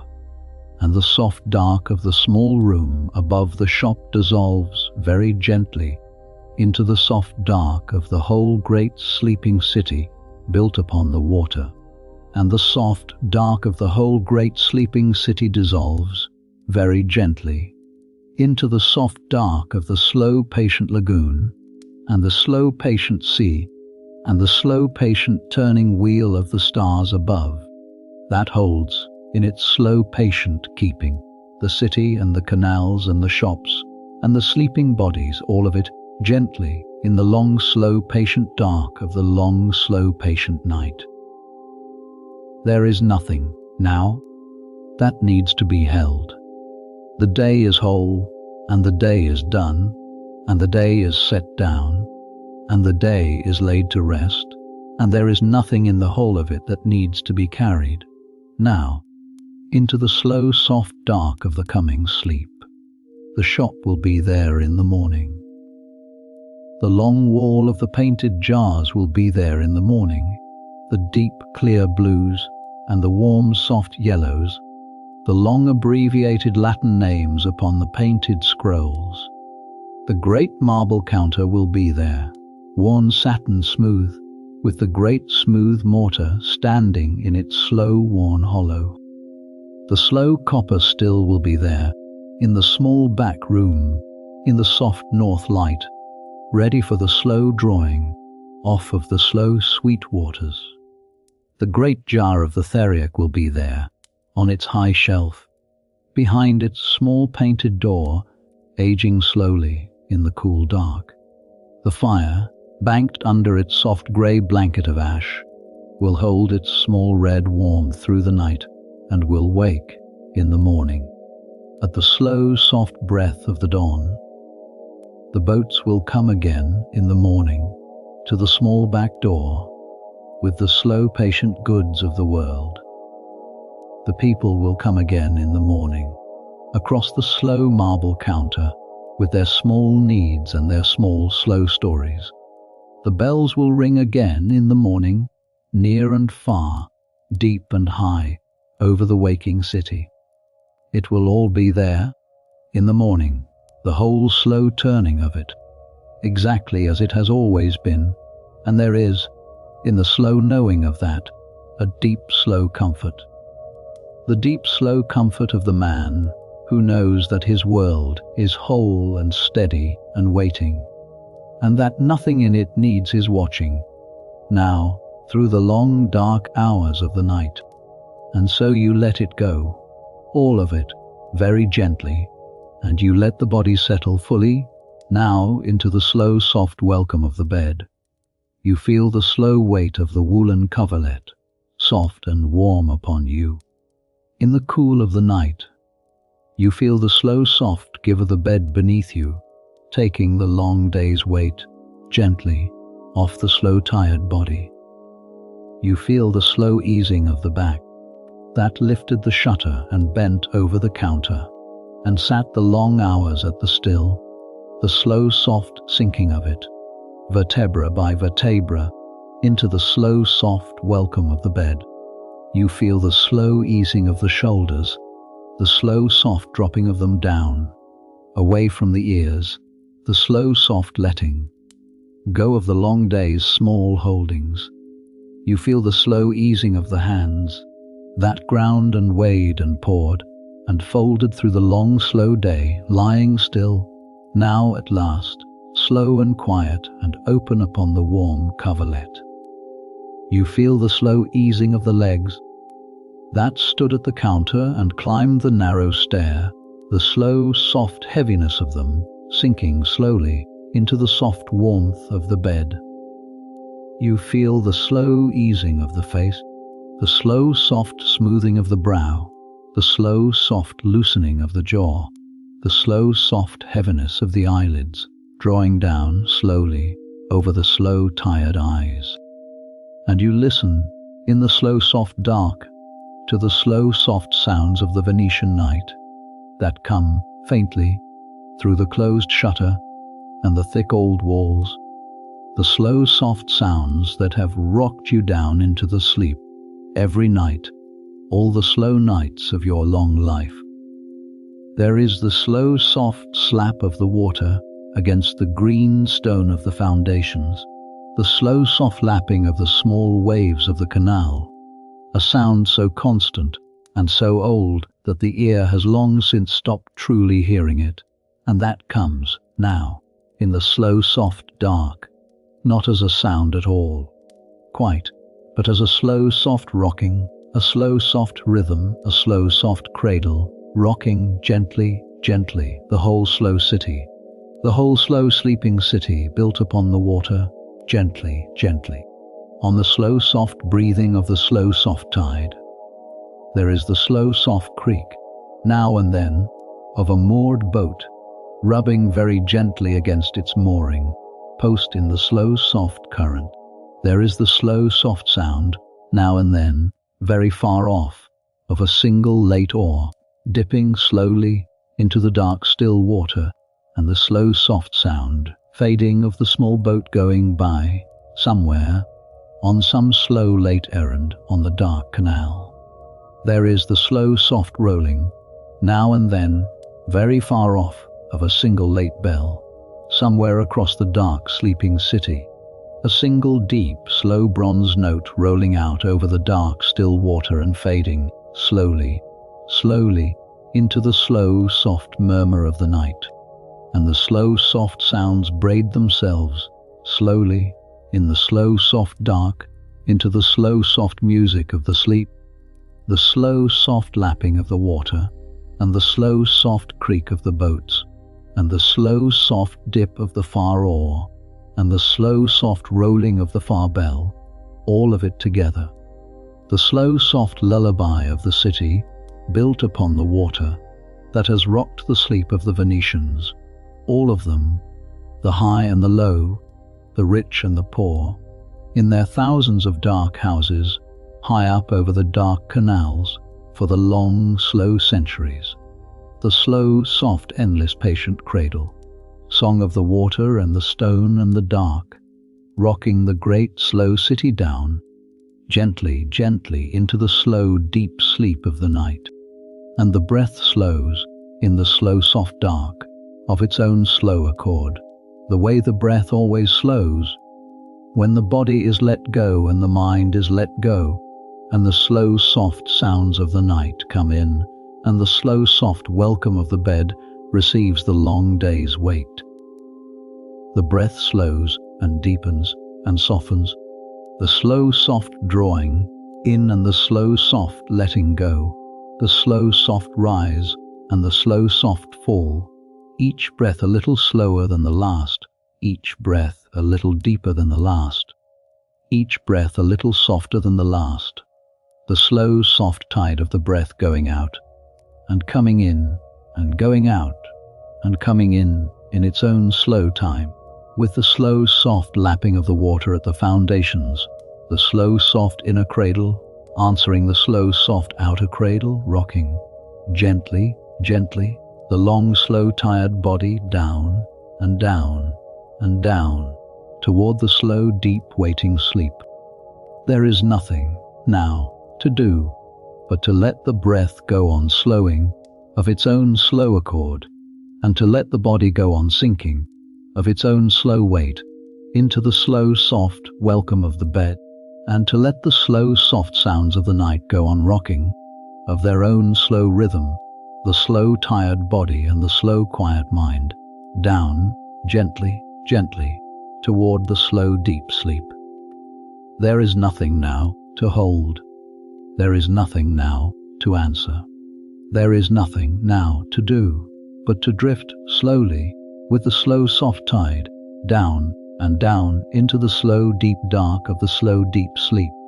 the way the small moored boat, loosed at last, drifts slowly, with the slow, soft turning tide out and out, onto the slow, dark, patient breathing water of the slow, dark, patient lagoon, under the slow, dark, patient turning wheel of the slow, dark, patient stars.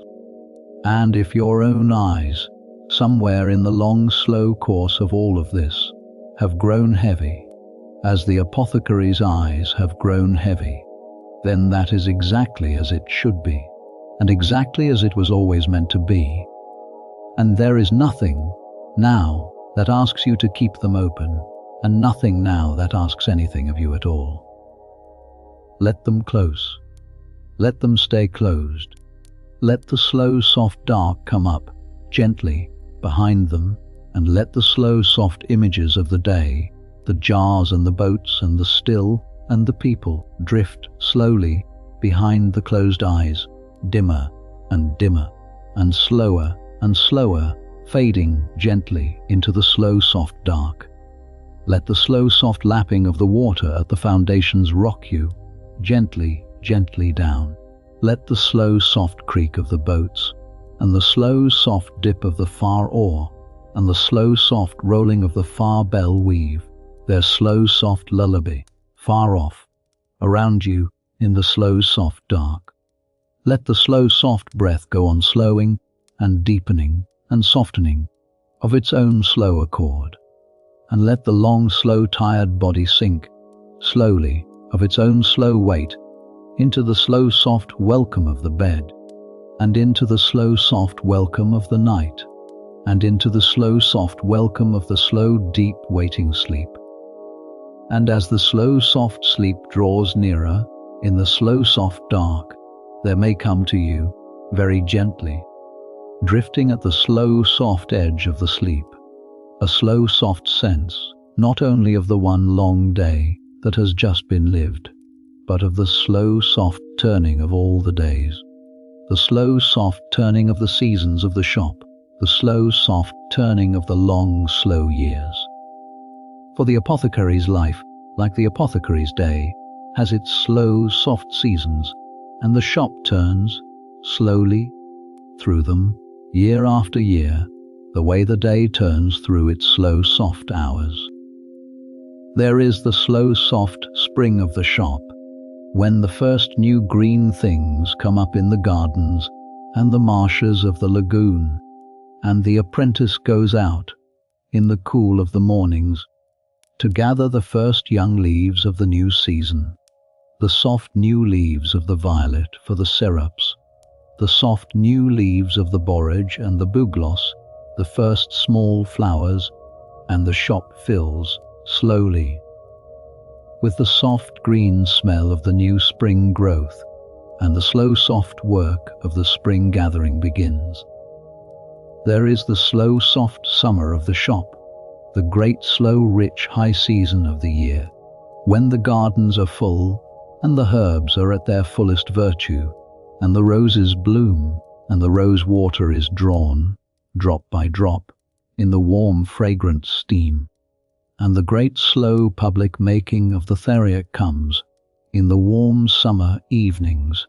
with the long strange array of the 64 ingredients set out before the shop, and the slow patient viper catchers come down from the warm hills with their covered baskets, and the whole slow city turns, for a few slow days, to the slow public marvel of the making. There is the slow soft autumn of the shop, when the fruits ripen, and the seeds dry and the roots are dug, the slow rich harvest season, the figs and the dates, and the raisins for the soothing remedies, the fennel seed and the anise seed, and the caraway for the warming powders, the gentian root and the elecampane root dug from the cooling earth, and the great drying loft fills, slowly, with the slow rich smell of the drying harvest, hung in its bundles and spread on its trays under the low even autumn light. And there is the slow soft winter of the shop, the long slow quiet season, when the gardens sleep under the cold grey sky, and the cold mist lies on the still canals, and the work turns inward, to the slow patient compounding of the gathered stores, the grinding and the steeping and the boiling and the distilling, by the warm small fire, in the warm small shop, while the cold grey winter of the lagoon lies still and quiet beyond the closed shutter. And there is, beneath the slow soft turning of the seasons, the slower softer turning of the years, the slow soft turning of the generations, the slow soft passing on of the shop, hand to hand, down the long slow line of the family. You think, drifting, at the slow soft edge of the sleep, of your father who taught you the trade, hand to hand and eye to eye,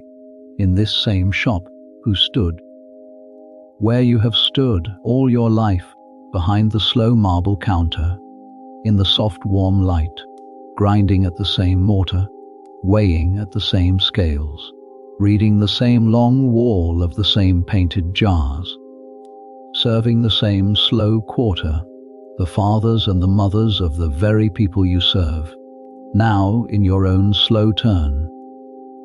You think of your grandfather, the tall slow shadow at the back of the shop, whom you barely remember, who chose, long ago, the bright small image that hangs, still above the door, and gave the shop its name. And you think, drifting, of the apprentice, the good willing boy sleeping, now, his deep young sleep, in the small room across the landing, who will in time, when you are old, and then when you are gone, stand where you stand, behind the same slow counter, in the same soft warm light, reading the same long wall of the same painted jars, serving the slow quarter and the children and the grandchildren of the very people you serve now, carrying on, in his own slow turn, the slow, long, patient work of the sign of the golden head, into the slow, soft years that you will not see. And there is, in the slow, soft thinking of it, at the slow, soft edge of the sleep, no sadness, but only a deep, slow peace, the deep, slow peace of the man who knows himself to be one small link in a long, strong chain, neither the first nor the last, but a true link holding fast, in his own short turn, the slow, patient weight that was handed to him, and that he will hand on in time, gently, to those who come after, the slow, patient weight of the shop, and the trade, and the long, slow tradition, and the slow, patient care of the small sufferings of the people of the quiet quarter. All of it, the whole slow, patient inheritance, passing slowly, hand to hand,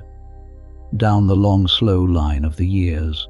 like a small, warm flame, passed carefully, from candle to candle, down the long, slow dark of the generations, never quite going out. And the slow, soft thought of it rocks you gently, down the last little way, toward the slow, deep sleep, the slow, soft thought of the small, warm flame, passed carefully, candle to candle, down the long, slow dark, never quite going out. There is the small, warm flame of the lamp, turned low now to its last small, soft glow on the small shelf by the bed, the last small, warm star of the long day. There is the small, warm flame of the fire, banked now under its soft grey blanket of ash, holding its small red warmth through the long dark night, waiting to wake in the morning at the slow, soft breath of the dawn. There is the small, warm flame of the lamplighter's lamp, burning still at the corner of the dark coal, a small, warm star against the long blue dark of the Venetian night. There are the small, warm flames of the lamps and the windows, scattered here and there, across the whole dark, sleeping city, mirrored below in the dark, still water of the canals, so that the city floats in the dark between the stars above and the stars below. And there is the small, warm flame of the long, slow, patient trade itself, passed carefully, candle to candle, hand to hand, down the long, slow dark of all the generations of the apothecaries, never quite going out. The small, warm, patient flame of the slow care of the suffering body, the slow gathering of the herbs, the slow grinding of the powders, the slow drawing of the waters, the slow, gentle hearing of the trouble, the slow, low, reassuring word, passed carefully, down and down, through all the long, slow years, never quite going out.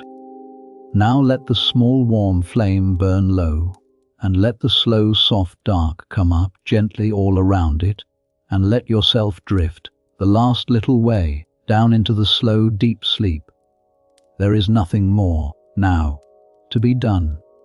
There is nothing more now to be thought. There is nothing more now to be held. The long day is whole and done and laid to rest. The shop is closed and barred and safe. The fire is banked and warm and waiting. The city sleeps all around you, the great slow city built upon the water, rocked gently on the slow soft breathing of the slow soft tide. The stars wheel slowly overhead, west, through the long dark hours, toward the far-off dawn. And you lie, now, in the slow soft welcome of the bed, In the small room above the shop, in the slow soft dark, with the slow soft lapping of the water at the foundations, and the slow soft breath going slower and deeper and softer of its own slow accord, drifting slowly down into the slow, deep waiting sleep. If you wish to rest now, you may rest. There is nothing here that asks you to stay awake a single moment longer. Let the eyes stay closed. Let the breath stay slow.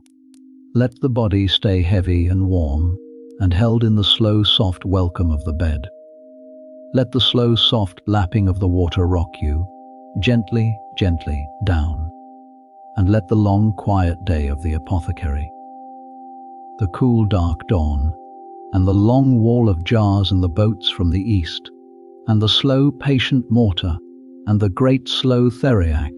and the slow procession of the people, and the warm, fragrant steam of the still, and the soft, warm lamplight, and the slow, settled ledger, and the slow, soft closing of the shop.